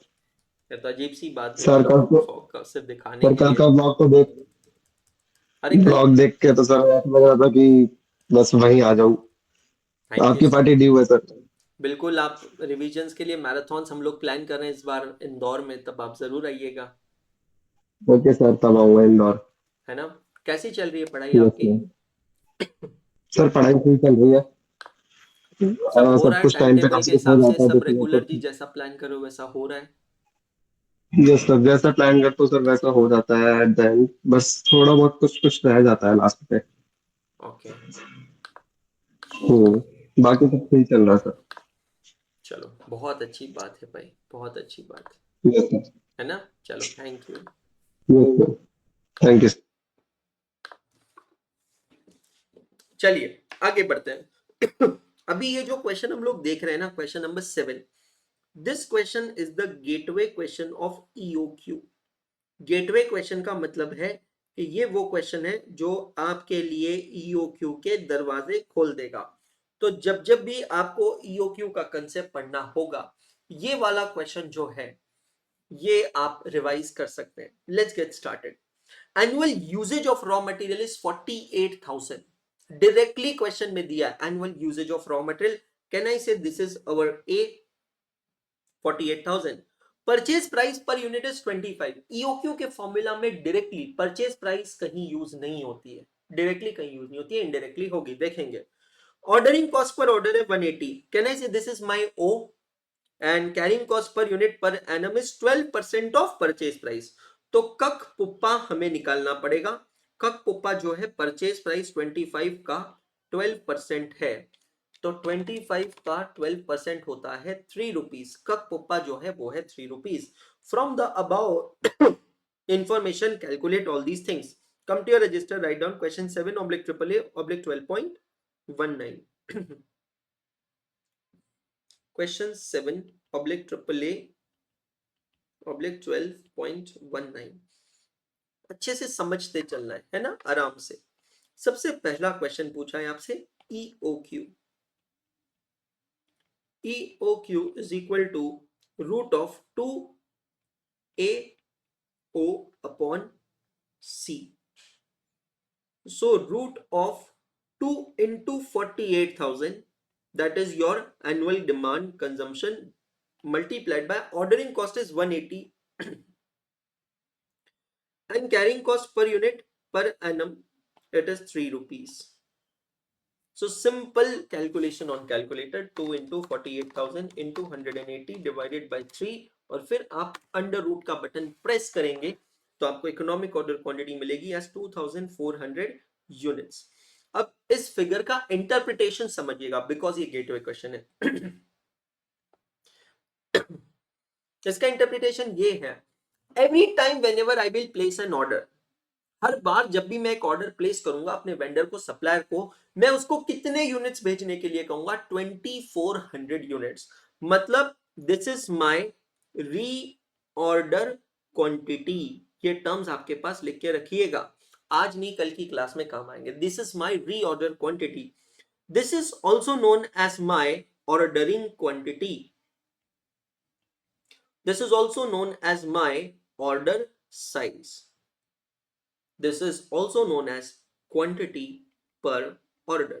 है ना, ये कुछ अलग अलग टर्म्स हैं, एग्जाम का इससे कुछ लेना देना नहीं है, कॉमन सेंस की बात है, सिर्फ टर्म को समझ रहे हैं कि every single time whenever I will place an order, I will place order for how many units, 2400 units. Second number question is you have to calculate number of orders to be placed in a year at EOQ. Okay, all the formulas are linked to each other. Okay, and it can be made on the basis of common sense. There is nothing to remember. Number of orders. अब सोचो, logically सोचो, मुझे एक साल में 48,000 unit चाहिए और एक ऑर्डर में मैं 2400 यूनिट का ऑर्डर दे रहा हूं, तो 48,000 डिवाइडेड बाय 2400, मतलब कहना इसे कि मुझे टोटल 20 ऑर्डर करने पड़ेंगे. अब इसका फॉर्मूला क्या बना, नंबर ऑफ ऑर्डर्स का फॉर्मूला क्या बना, annual consumption divided by order size. Order size oblique I can say EOQ.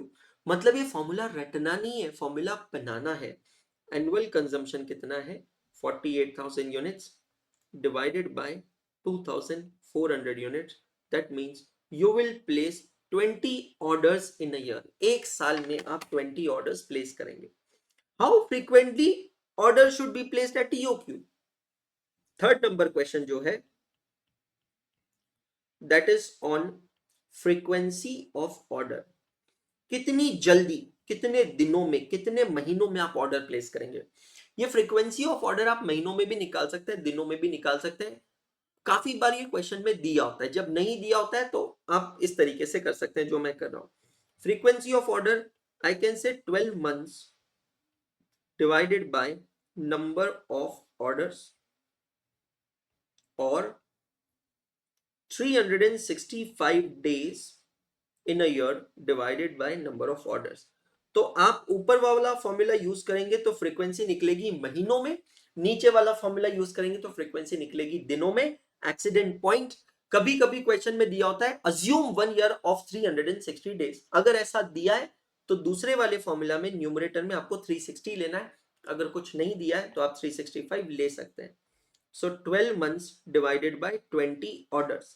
अच्छा, 12 months divided by 20 orders. Logical answer ये है कि एक महीने में एक से ज्यादा ऑर्डर हो रहा है, तो आंसर आया 0.60 मंथ पर order.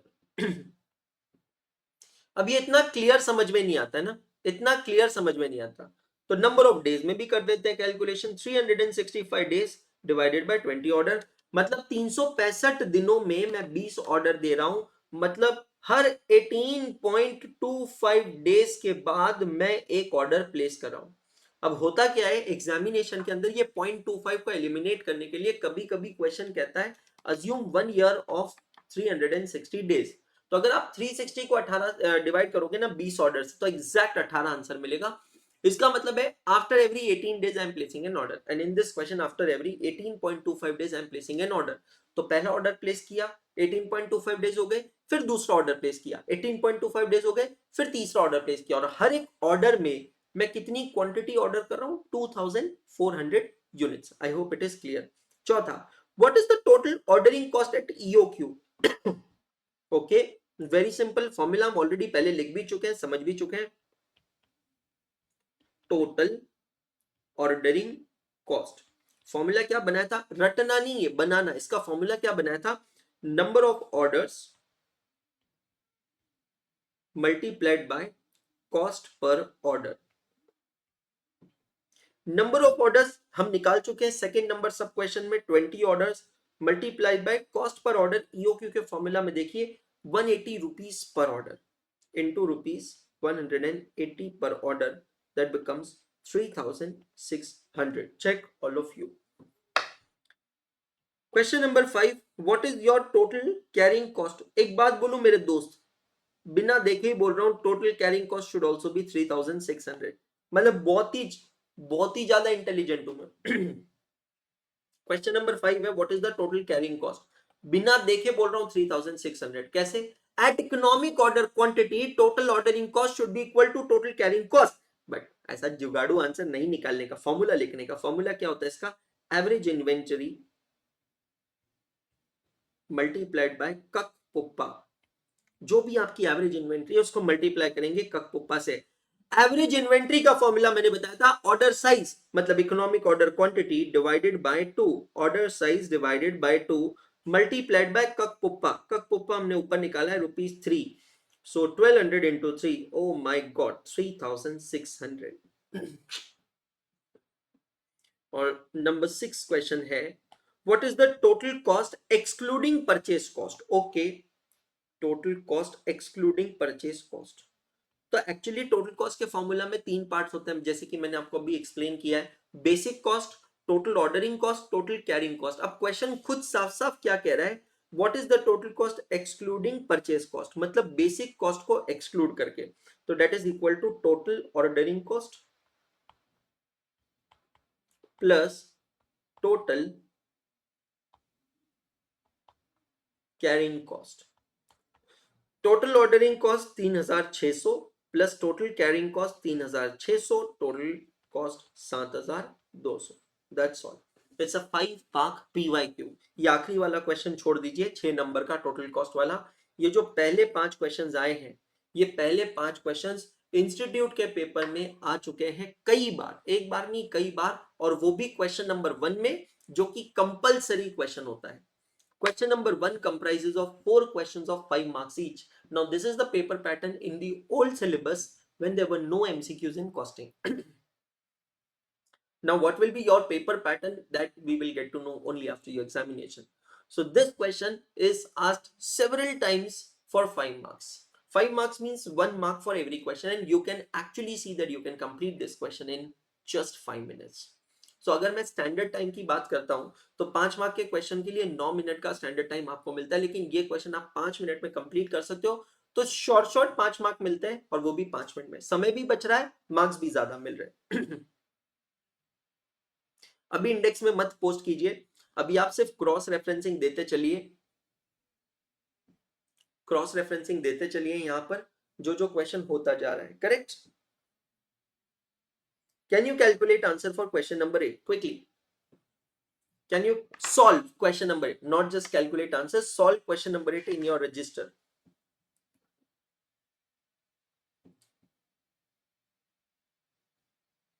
I'm waiting.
I'll update your tracker by that time. वैसे तो मैं ऑलरेडी अपडेट करके रख चुका हूँ, आज की क्लास के पहले ही प्लानिंग करते समय ही मैंने ट्रैकर अपडेट कर दिया, but still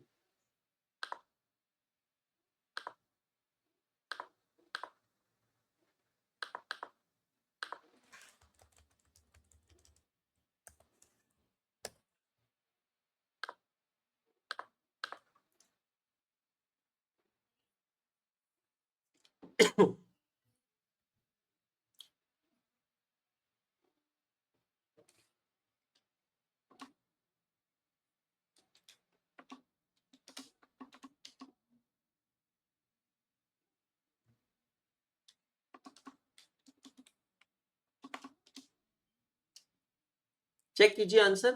Is it 2500 units and 4 orders? Check all of you.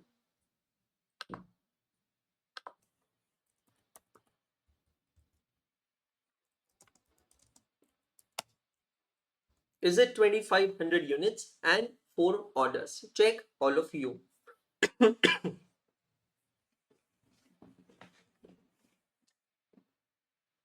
क्या ही है क्वेश्चन में. ठीक है, चलिए फटाफट सॉल्व करता हूं.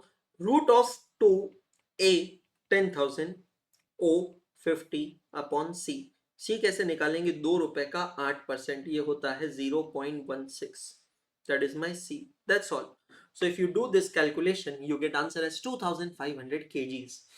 अब मेरा एनुअल डिमांड है 10,000 kgs and in every order I'm ordering 2,500 kgs, so my number of orders will be 4. Number of orders का फॉर्मूला क्या हुआ? Annual consumption divided by order size.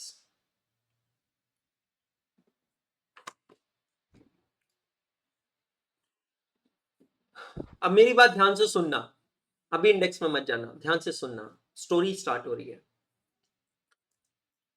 तो आप मार्केट में जाते हो, मार्केट में जाते हो, पानी पूरी खाते हो, पानी पूरी खाते हो, बहुत अच्छी लगती है, बहुत अच्छी लगती है, तो घर पे फोन करते हो अपने छोटे भाई बहन को कि हे भाई तेरे को भी पानी पूरी खानी है क्या? मैं यहाँ पर आई हूँ पानी पूरी खाने, या मैं यहाँ पर आया हूँ पानी पूरी खाने, जो तेरी फेवरेट जगह है, बहुत टेस्टी यार, आज बहुत टेस्टी, मैंने तो खा ली, मेरे को लगा तेरे लिए भी ले आऊं, तेरे को खानी है क्या, तेरे लिए लेके आऊं क्या? तो घर पे भाई कहता है हाँ एक काम कर, एक प्लेट लेके आ जा, एक प्लेट लेके आ जा. तो आप पानी पूरी वाले से कहते हो भैया एक प्लेट पार्सल कर देना, वो कर देता है. एक प्लेट में 6 पूरी. पानी पूरी की पैकेजिंग जो है ना, बड़ा टीडियस टास्क है, आपको नहीं लगता? बहुत सारी चीजें होती है. तो पहले एक छोटी सी पन्नी लेगा, पैकेट लेगा, उस पॉली बैग में पानी डालेगा, एक प्लेट के हिसाब से 2 चम्मच पानी डाल देते हैं नॉर्मल. थोड़ा और डाल दो ना भैया पानी, आपके क्या जाएगा? ठीक है, एक और चम्मच डाल दिया पानी. ठीक है, फिर उसको ऐसा ऐसा करके उसको उसकी गठान लगाएगा. फिर दूसरी पन्नी लेगा, उसमें मीठा पानी डालेगा. फिर आलू का मसाला, भैया थोड़ा प्याज भी डाल दो, प्याज. ठीक है. और फिर एक और कैरी बैग लेगा बड़ी वाली, जिसमें गिन के 6 पूरी डालेगा, 1 2 3 4 5 6. और फिर भैया सूखी पूरी भी होती है उसकी भी एक पूरी डालेगा. और ये जितनी भी थैलियां उसने पैक करी है, जितनी भी थैलियां, ये सब भी उसमें डालेगा, ये सब भी उसमें डालेगा. भाई मेरे, एक प्लेट पानी पूरी आप खरीद के घर पे आ गए. फिर घर पे आते हो तो आपका भाई सामने है, वो देख के बड़ा खुश होता है. तो अब उसको देखकर दूसरे वाले आपके भाई का भी मन होता है, अरे यार मैंने फोन पे मना कर दिया था, मुझे भी पानी पूरी खाना है, दीदी प्लीज मेरे लिए भी लाओ ना, please please please please please. बोले ठीक है. आप वापस जाते हो दुकान में, वो ठेले पे पानी पूरी वाले के पास, और उसको वापस कहते हो भैया एक प्लेट पानी पूरी पार्सल देना. वो बंदा ये पूरा तामझाम वापस करता है. पहले एक पन्नी लेता है, उसमें 1 2 3 3 चम्मच पानी बांध के पैक करेगा. फिर दूसरी थैली लेता है, मीठा पानी 1 चम्मच पैक करेगा, आलू का मसाला, भैया थोड़े प्याज डालना, ये ले प्याज, वो पैक करेगा. फिर बड़ी पन्नी लेगा, उसमें सारी छोटी पन्नियां डालेगा, ये तीखा पानी, ये मीठा पानी, ये आलू का मसाला, उसके ऊपर 6 पूरी और 1 सूखी पूरी, ये लीजिए बहन जी पार्सल. घर पे आते हो, घर पे आके देखने के बाद फिर मम्मी का मन होता है, अरे यार आज तो खुशबू बहुत अच्छी आ रही है, अरे एक काम करना मेरे लिए भी एक प्लेट लेकर आ. अरे मम्मी यार अब मत बोलो, नहीं प्लीज प्लीज प्लीज प्लीज. क्या आप जाते हो वापस जाते हो वापस, वापस दुकानदार के पास जाते हो, कहते हो भैया एक प्लेट और देना. अब देखना दुकानदार के एक्सप्रेशंस चेंज होने लगेंगे. फर्स्ट टाइम जब आप ले गए वो खुश था, दूसरी बार जब आप ले गए वो और खुश था, लेकिन अब वो खुश नहीं है, क्योंकि आप उससे फुकट की कसरत करवा रहे हो. वो फिर से एक पन्नी लेगा, उसमें 3 चम्मच पानी डालेगा, फिर साइड में रखेगा, दूसरी पन्नी लेगा, 1 चम्मच मीठा पानी साइड में रखेगा, फिर एक एक बाउल लेगा, उसमें आलू का मसाला डालेगा, प्याज ऊपर से, फिर एक बड़ी पन्नी लेगा, उसमें तीखा पानी, फिर मीठा पानी, फिर आलू का मसाला, फिर 6 पूरी, और ये सूखी पूरी, और ये आपको देगा। अब जब घर पे आते हो तो पापा का भी मन होता है कि बिटो मेरे को भी पानी पूरी खानी है। अब आप का सब्र का बांध टूटता जा रहा है, बट पापा है तो आप कुछ बोल नहीं सकते हो। आप वापस जाते हो पानी पूरी वाले के पास और दूर से उसको इशारा करते हैं, भैया भैया मारना मत, प्लीज भैया मारना मत, भैया प्लीज भैया, दे दो भैया, प्लीज भैया, प्लीज प्लीज प्लीज। पानी पूरी वाला कहता है आता माझी सटकली, दीदी बहन जी आपको जितना ले जाना आप एक बार में ले जाओ, और ये आखिरी बार मैं आपको एक प्लेट दे रहा हूं। इतनी कसरत मैं करता नहीं हूं जितनी आप मुझसे करवा रही हो, ये आखिरी बार दे रहा हूं, उसके बाद नहीं दूंगा मैं।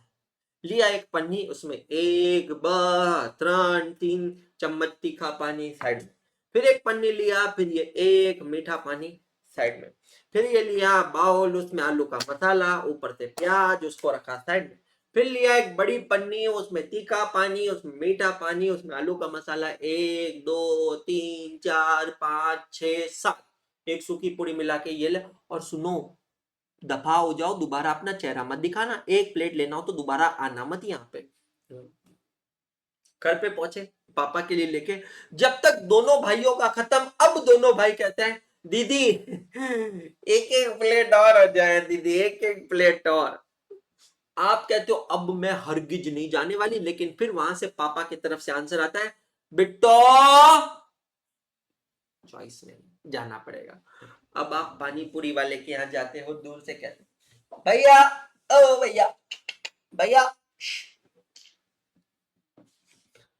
पानी पूरी वाला, भैया पानी पूरी वाला, कुछ ना कहो भैया, पर सुनो कुछ भी ना कहो। पानी पूरी वाला इंस्टाग्राम देख के, रील्स देख के, भैया 2 प्लेट पानी पूरी।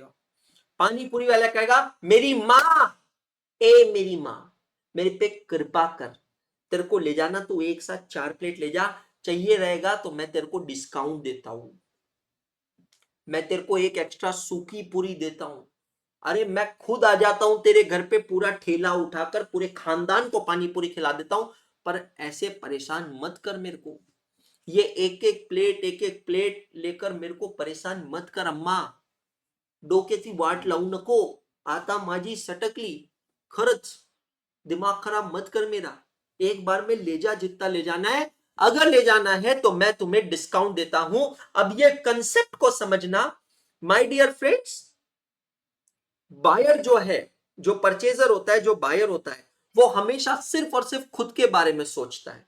How do he decide order quantity, is on the basis of his cost, मेरी ऑर्डरिंग कॉस्ट, मेरी कैरिंग कॉस्ट, मेरा ईओक्यू, वो तो भाई साहब वो क्वांटिटी ऑर्डर करेगा जो उसके लिए सबसे इकोनॉमिकल होती है, दैट्स ऑल। बराबर है कि नहीं? लेकिन अब आपको सोचना पड़ेगा वेंडर के बारे में, सेलर के बारे में। मेरे दोस्त, सेलर की तो हालत खराब होती है ना, अगर आप छोटा छोटा क्वांटिटी, जैसे यहां पर आप देख रहे हो 20 ऑर्डर ये दे रहा है इस क्वेश्चन में, हर 18 दिन बाद वही ऑर्डर, हर 18 दिन बाद भैया 2400 पीस, फिर 18 दिन का हेलो भैया 2400 पीस भेजना, फिर 18 दिन हुए भाई साहब 2400 पीस, फिर वापस हे ब्रो 2400 यूनिट्स, अरे क्या लगा रखा है भाई। वो दुकानदार भी कहता है कि तुम्हारे लिए जैसे ऑर्डरिंग कॉस्ट होती है, ध्यान से सुनना, बायर के लिए जैसे ऑर्डरिंग कॉस्ट होती है, सेलर के लिए भी तो ऑर्डर प्रोसेसिंग कॉस्ट होती है, don't you think so? Now you think from the view point of seller, every time a seller, ये पानी पूरी वाले का एग्जांपल लीजिए, हर बार जब इसको ऑर्डर मिलता है, चलो खुशी है इस चीज की कि मेरा प्रोडक्ट बिक रहा है, बट भाई ये तो पनिशमेंट बनता जा रहा है।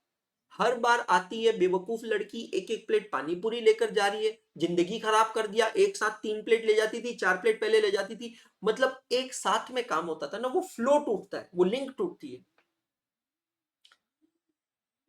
सेलर ना अब आपको एक ऑफर देता है, समझना, आपने इकोनॉमिक ऑर्डर क्वांटिटी निकाल ली, बराबर है, क्वेश्चन नंबर 7 कर लिया, क्वेश्चन नंबर 8 कर लिया, 9 नंबर आपका होमवर्क है, बैठे बैठे ही हो जाएगा 5 मिनट में, ठीक है, होमवर्क ऑफ लेक्चर नंबर 23।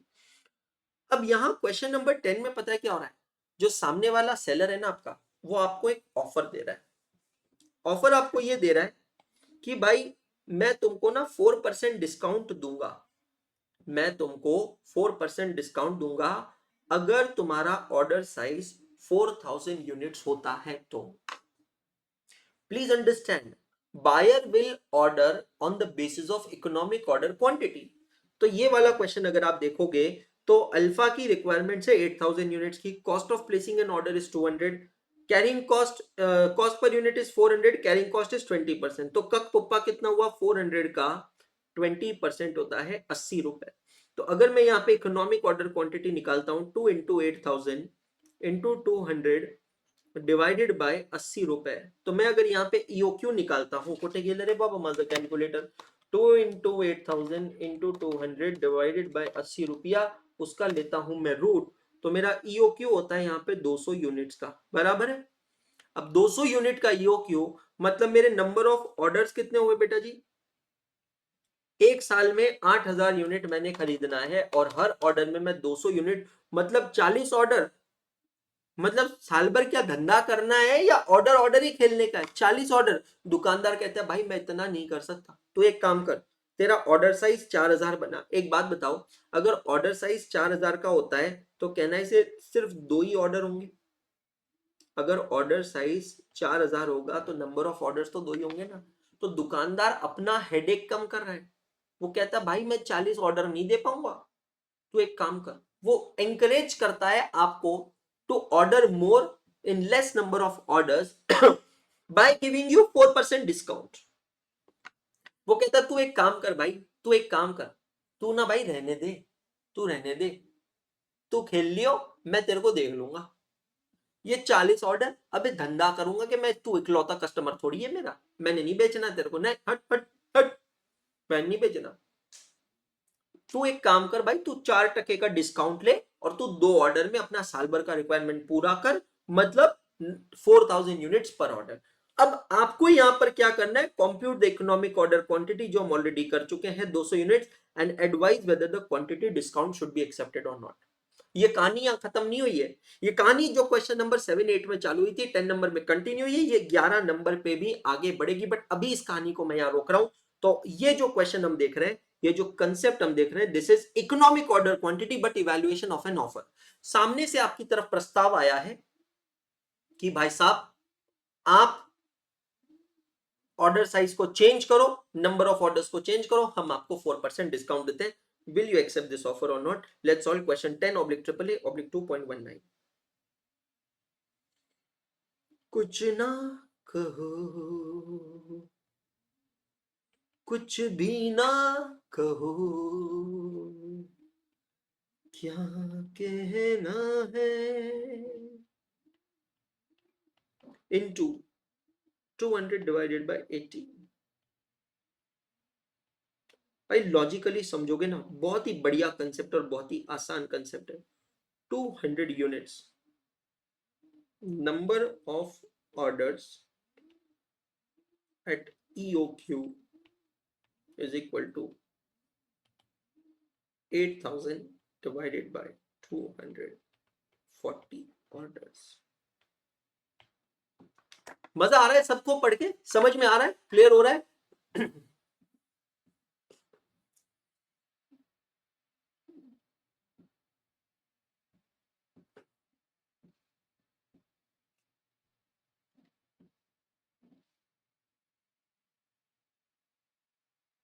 बहुत बढ़िया। अब देखना दूसरा क्वेश्चन क्या है, advice weather the quantity discount can be accepted और नॉट। अब ये डिसीजन बेस्ड होगा कॉस्ट पे, ठीक है, तो हम लोग यहां पर करेंगे इवैल्यूएशन ऑफ ऑफर।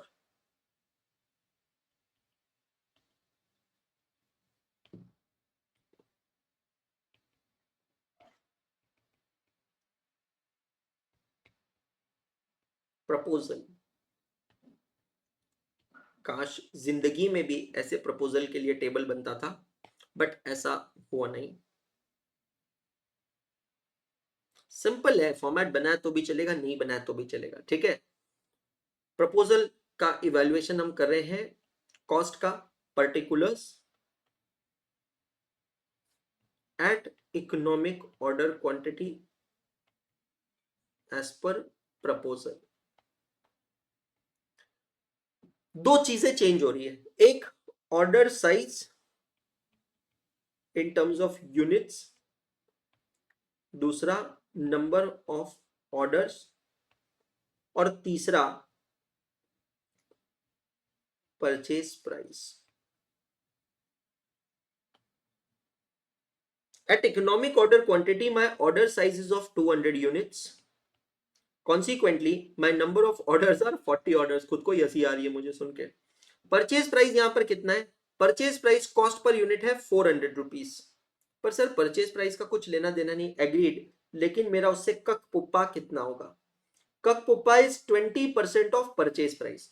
तो 400 रुपए की परचेज प्राइस है, उस पर कक पुप्पा हो गया मेरा कितना बेटा जी? 80 रुपए, 80 रुपए। ये डेटा क्लियर है सबको? As per proposal, he is proposing me to order 4,000 units at a time. My annual demand is of 8,000 units, and if I am ordering 4,000 units at a time, that means I am placing only 2 orders in a whole year. But against that, he is giving me a quantity discount, 400 minus 4%. That gives you 384 rupees. और ये 384 पे मुझे 20% का कक पुप्पा लगेगा, that is 76.80। Check all of you, is this clear to all of you or not? Check करिएगा। Is this clear to all of you or not? Check करिएगा। अब हम यहां पर निकालेंगे दो कॉस्ट, सारा डेटा हमारे पास है। Total ordering cost, what is the cost of placing one order? Check करना, it is 200 rupees। एक ऑर्डर की कॉस्ट है 200 रुपए, तो यहां पे 40 ऑर्डर होंगे। चाहे तो कैलकुलेशन ब्रैकेट में लिख सकते हैं 40 ऑर्डर इंटू 200 रुपए, और यहां पर 2 ऑर्डर इंटू 200 रुपए। मां कसम ये हो गया 8,000 रुपए, और ये हो गया मात्र 400 रुपए। सीधी बात है ना, नंबर ऑफ ऑर्डर्स कम है तो ऑर्डरिंग कॉस्ट कम है।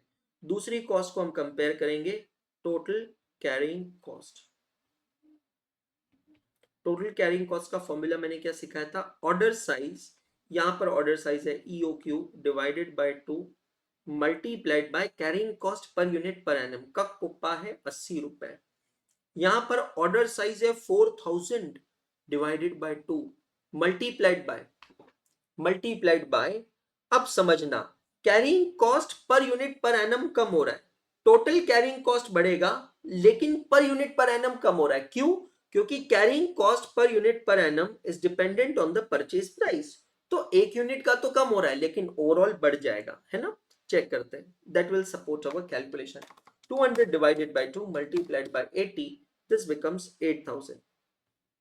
एक और चीज यहां पर मैच होनी चाहिए, at economic order quantity total ordering cost should be same as total carrying cost. ये एक हमेशा एक क्रॉस वेरिफिकेशन माइंड में रखना, अगर ये हो रहा है मतलब आपका कैलकुलेशन सही जा रहा है। लेकिन अब यहां पर देखेंगे 4,000 डिवाइडेड बाय 2 मल्टीप्लाइड बाय 76.8, ओ मां कसम, अरे भाई साहब 1,53,600। मतलब आप देख लो, जो मैं आपको आज सुबह से सिखाते आ रहा हूं वो सब कुछ यहां प्रूव हो रहा है कि अगर मेरा ऑर्डर साइज कम है, ठीक है, अगर ऑर्डर साइज कम है, नंबर ऑफ ऑर्डर ज्यादा है, तो सर्टनली मेरी ऑर्डरिंग कॉस्ट बहुत ज्यादा लगेगी लेकिन मेरी कैरिंग कॉस्ट बहुत कम लगेगी। अब मैं अगर ऑर्डर साइज बढ़ा देता हूं to reduce less number of orders, तो मेरी ऑर्डरिंग कॉस्ट तो कम होगी लेकिन मेरी कैरिंग कॉस्ट बहुत ज्यादा लगेगी। अब मैं यहां पर लेता हूं total cost.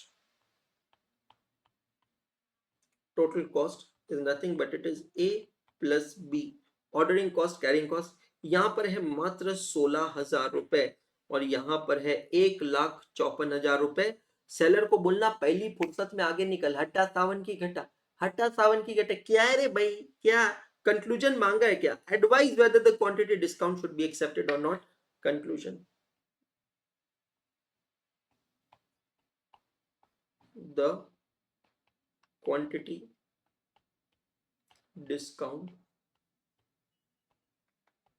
should not be accepted. अरे भाई कुछ बोलने को छोड़ा ही नहीं राजा तूने। कहां मेरा खर्चा 16,000 रुपए लग रहा था और कहां पे ही तू भाई मेरे को कहां लेकर चला गया 1,54,000 रुपए में। मतलब जिंदगी बर्बाद कर दिया भाई मेरा। मतलब मैं क्या करूं। अच्छा ऐसा क्यों हो रहा है इसके पीछे लॉजिक समझना। ये सब इतना क्यों हुआ तितर बितर हो गया बिकॉज आपकी कैरिंग कॉस्ट काफी हाई है।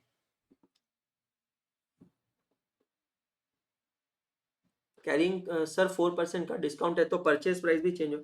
बेटा क्या सूंघ के सोए हो अथर्व तापड़िया। ये देखो ना मैंने परचेज प्राइस दिखा है ना यहाँ पे 76.8। चलो ठीक है एक काम करते हैं। तापड़िया जी कहते हैं सर एक काम करो परचेज प्राइस में भी डिफरेंस है वो भी ले लो। चलो ठीक है वो भी इनकी बात मंजूर करते हैं। एक मिनट आप लोग अभी मत लिखिएगा। बेसिक कॉस्ट बात तो सही है बंदे की। सर कंपैरिजन ही कर रहे हो तो बेसिक कॉस्ट भी ले लो। 8,000 यूनिट यहाँ पर 80 रुपए से 8,000 यूनिट यहाँ पर 76.8 से। सही बात है सर डिस्काउंट का फायदा कहीं तो दिखना चाहिए। 8,000 यूनिट 80 रुपए से 6,40,000 रुपए। ठीक है टोटल कॉस्ट कितनी हो गई 6,56,000 रुपए। बहुत बढ़िया। रुको रुको रुको 8,000 यूनिट 76.8 से 6,14,400 रुपए प्लस 1,54,768,400 लिख लीजिए ये आप लोग। कोई बात नहीं 768,400।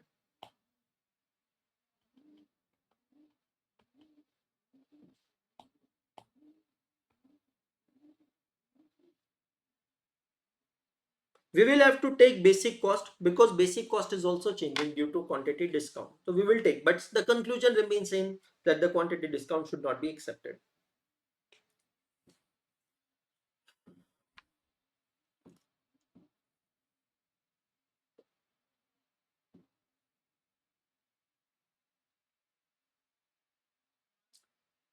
कॉस्टिंग के अंदर खास बात यह है कि कोई डिफाइंड फॉर्मूला नहीं है। मैंने बेसिक कॉस्ट नहीं ली थी ना। क्यों नहीं ली थी मैं आपको बता रहा हूं। मैं एक इंक्रीमेंटल अप्रोच से करवा रहा था। वो इंक्रीमेंटल अप्रोच क्या है मैं आपको समझाता हूं। जिसको समझ में आए सुनना जिसको नहीं समझ में आए ओवरडोज जा रहा है कान बंद कर लेना। इंक्रीमेंटल अप्रोच क्या कहता है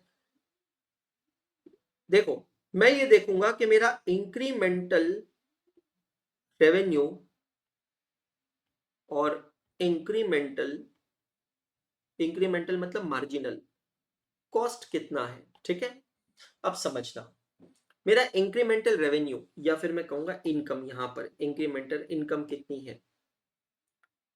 अब ये कह रहा है कि मैं आपको 8,000 यूनिट जो है वो 4% डिस्काउंट पे दूंगा। What was my earlier purchase price 80 rupees and what is my new purchase price after discount 76.8 rupees. तो 80 minus 76.8 that means I am saving 3.2 rupees on every unit। ध्यान से सुनना कॉमन सेंस की बात है। Multiplied by 8,000 units I am saving 25,600 rupees। Is this clear? मतलब मैंने ये बेसिक कॉस्ट क्यों नहीं लिया क्योंकि मैं ये अप्रोच से करवा रहा था। Now how much is my incremental cost? पहले कितनी कॉस्ट लगती थी कैरिंग कॉस्ट ऑर्डरिंग कॉस्ट मिलाकर 8,000 8,000 16,000 और अभी कितनी कॉस्ट लग रही है 1,57,000 मैं सिर्फ कैरिंग कॉस्ट और आई am just talking about the carrying cost and the ordering cost minus 16,000 रुपए। तो मेरी इंक्रीमेंटल कॉस्ट कितनी लग रही है 1,54,000 माइनस 16,000 1,38,000 रुपए। दोस्त अगर मेरी इंक्रीमेंटल कॉस्ट मेरे इंक्रीमेंटल रेवेन्यू से ज्यादा है यहां पर तो क्लियर आंसर है प्रपोजल रिजेक्टेड।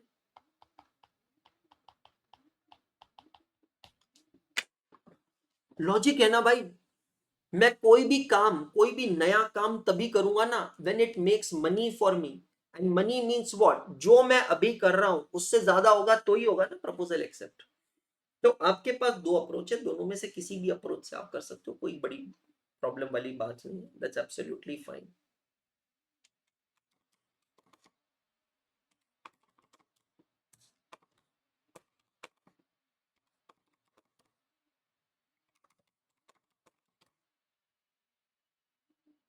मतलब आप मेरा आंसर और ये आंसर देखना दोनों सेम ही है। कैसे?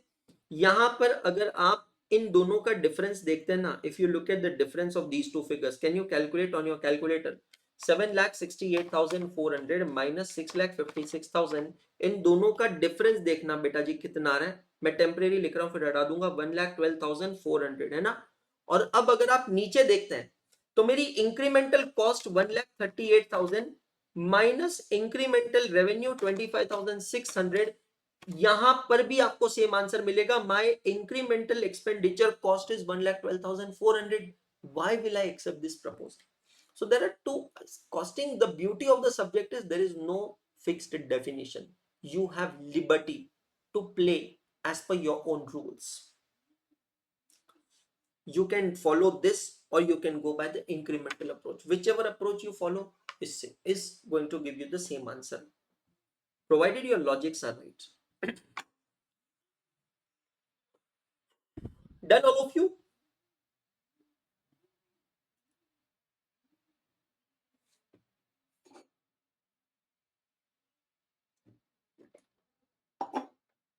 अब कहानी को बढ़ाते हैं आगे।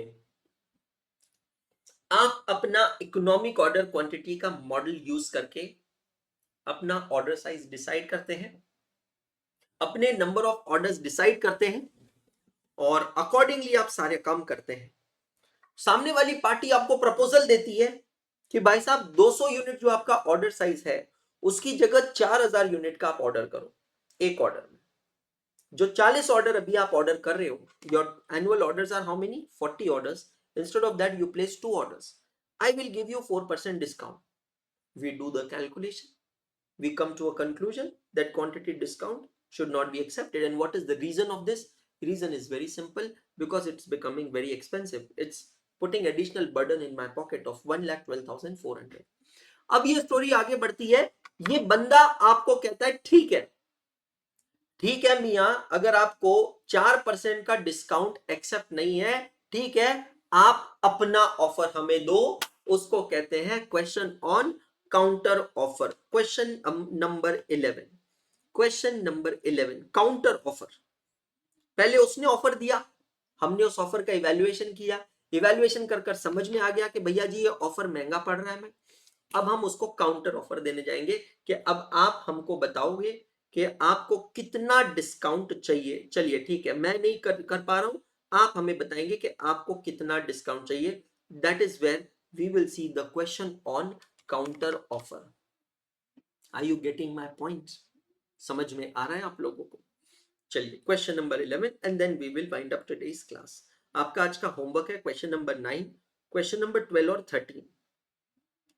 ट्रैकर में मैंने अपडेट किया है, but still just to mention you, 9, 12 and 13 is your homework.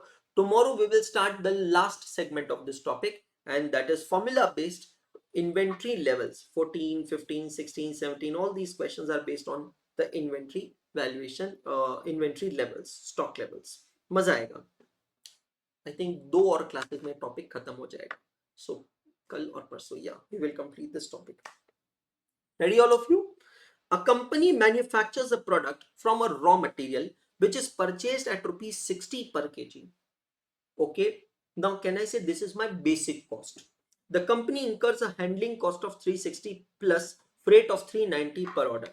I think we should write down this data so that it becomes easy for us to calculate. Come to your register, write down question 11 oblique AAA oblique 12.19, 2.19. Question 11 oblique AAA oblique 2.19. Okay. Now the first data that's available with us is basic purchase price is rupees 60 per kg. Price per unit. Exam में भी आप ऐसा data लिख सकते हैं, लिखेंगे तो आपको फायदा ही होगा। Rupees 60 per unit. Okay, KG है यूनिट यहाँ पर, ठीक है। यूनिट भी लिखा तो चलेगा, केजी भी लिखा तो चलेगा। फिर हम लिखते हैं ऑर्डरिंग कॉस्ट। क्वेश्चन में थोड़ा घुमा के कहा है handling cost, inventory handling cost मतलब ऑर्डरिंग कॉस्ट। इसलिए मैं जो एक एक टर्म यूज करता हूं उसको समझना। और ये PYQ है मई 22 का, ये ध्यान से देखना। 360 प्लस फ्रेट ऑफ 390 पर order. So 360 plus 390, 360 plus 390, that is rupees 750 पर ऑर्डर। एक बार जब हम ऑर्डर करते हैं तो 750 रुपए का खर्चा लगता है। The incremental carrying cost of inventory of raw material is 0.5 पर केजी पर मंथ। कक पुप्पम, एक सेकेंड, हमें निकालना है कक पुप्पा। 0.5 per kg, that is per unit, okay, but that is per month into 12 months. एक second. In addition, the cost of working capital finance on the investment of raw material is ₹9 per kg per annum. इसके अलावा 9 रुपए, it is 9 rupees per kg per annum. तो 6 और 9 कुल मिलाकर हो गया ₹15। कक पुप्पा चेक करना, इट इज 1515। मैं फिर से एक्सप्लेन कर रहा हूं। The incremental carrying cost of inventory of raw material, carrying cost मतलब इसमें इंश्योरेंस आ गया, स्टोरेज आ गया, वो कितना है 50 पैसे पर केजी पर मंथ, बराबर है।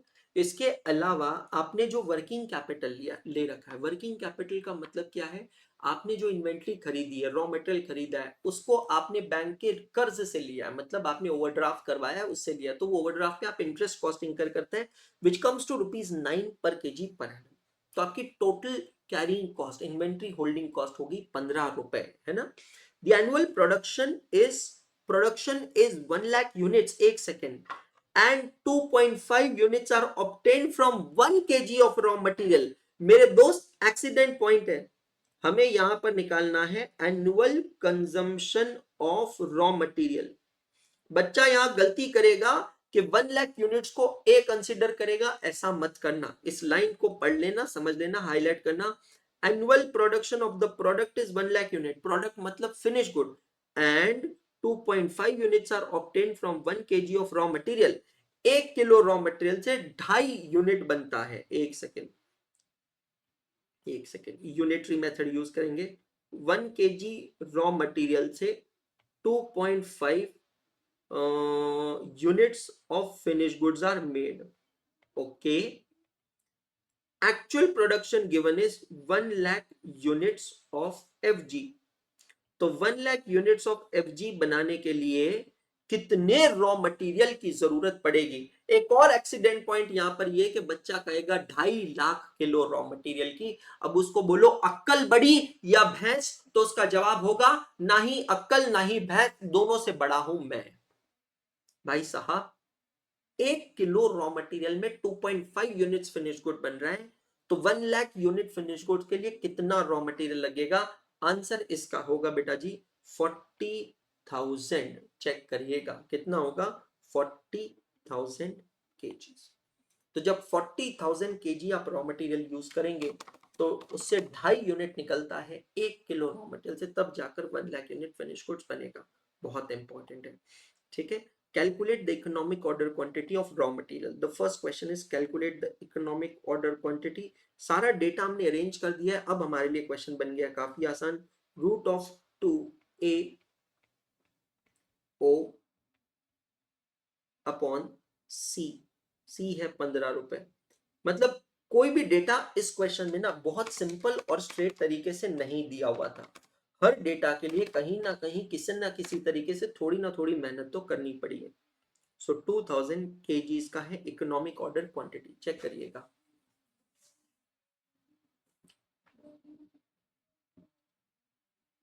Very good question. तो मैंने क्या समझा, पहले ईओक्यू, फिर कॉस्ट एट ईओक्यू, फिर evaluation of proposal and then counter proposal यहां पर आएगा। Advice how frequently order should be placed, okay.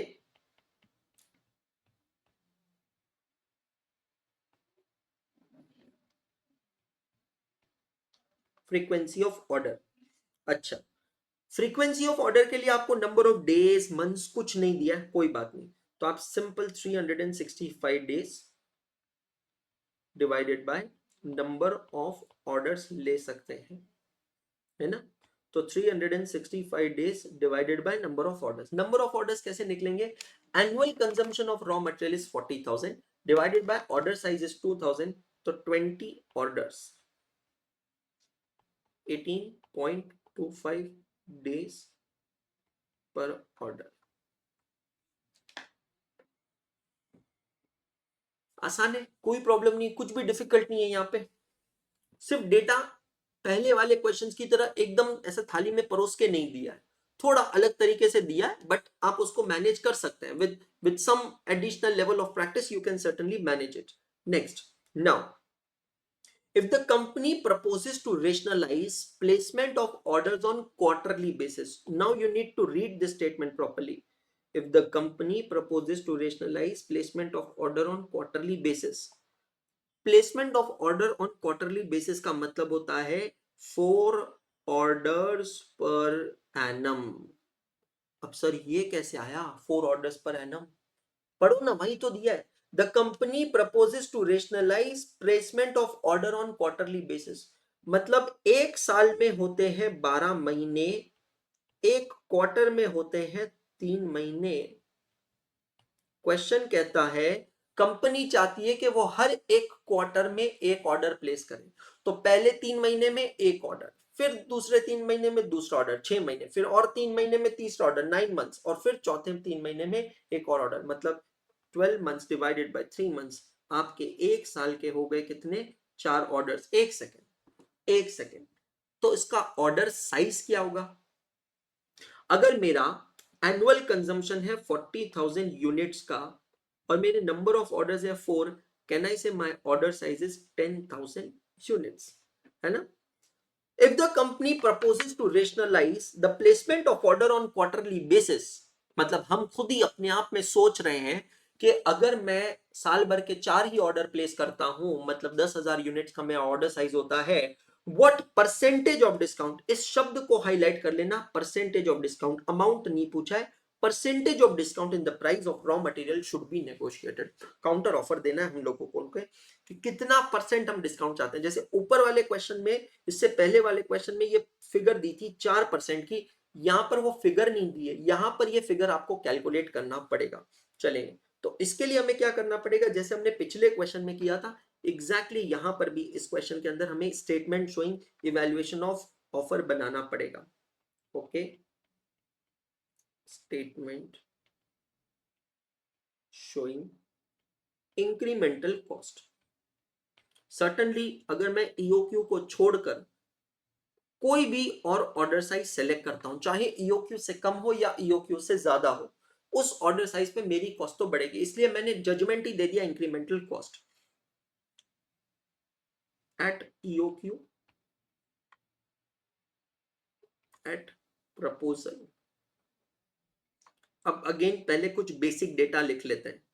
Eight EOQ what is my order size and what is my number of orders. At economic order quantity, my order size is of 2000 kgs. Number of orders हमने कितने निकाले? 20 orders. We are planning to rationalize it on a quarterly basis. मतलब एक साल के होंगे 4 orders, और अगर एक साल के 4 ऑर्डर्स तो मेरी ऑर्डर साइज हो गई 10,000 kgs. सर पिछले क्वेश्चन में तो आपने यहाँ पर प्राइस पर यूनिट भी लिया था, परचेज प्राइस, क्योंकि वहां पे 4% का डिस्काउंट है, ये पता था. यहाँ डिस्काउंट दिया नहीं है, यहाँ पे तो आपको ऑफर देना है, काउंटर ऑफर देना है कि भाई मेरे को इतना डिस्काउंट चाहिए, अब तू बता तेरे को जमता है कि नहीं जमता है. अगर तेरे को जमता है इतना डिस्काउंट देने को तो मैं खरीदता हूं, नहीं तो मैं चुपचाप ईओक्यू के हिसाब से ऑर्डर करता हूं. तो बेटा यहाँ पर बेसिक कॉस्ट का कुछ लेना देना नहीं है, कंपैरिजन करेंगे हम यहाँ पर दो चीजों के बेसिस पे. What is my total ordering cost? Total ordering cost, number of orders multiplied by ordering cost per order 750 rupees, number of orders multiplied by ordering cost per order.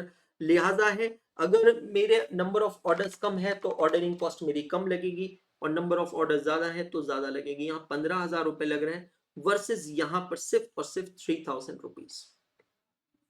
Only and only 3,000 rupees. Check all of you. Correct. दूसरी cost जिसको हम यहां पर इसके साथ compare करेंगे वो है total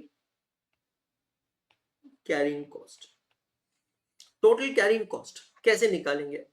order size 2000 divided by 2, this will give you average inventory multiplied by कक पुप्पा.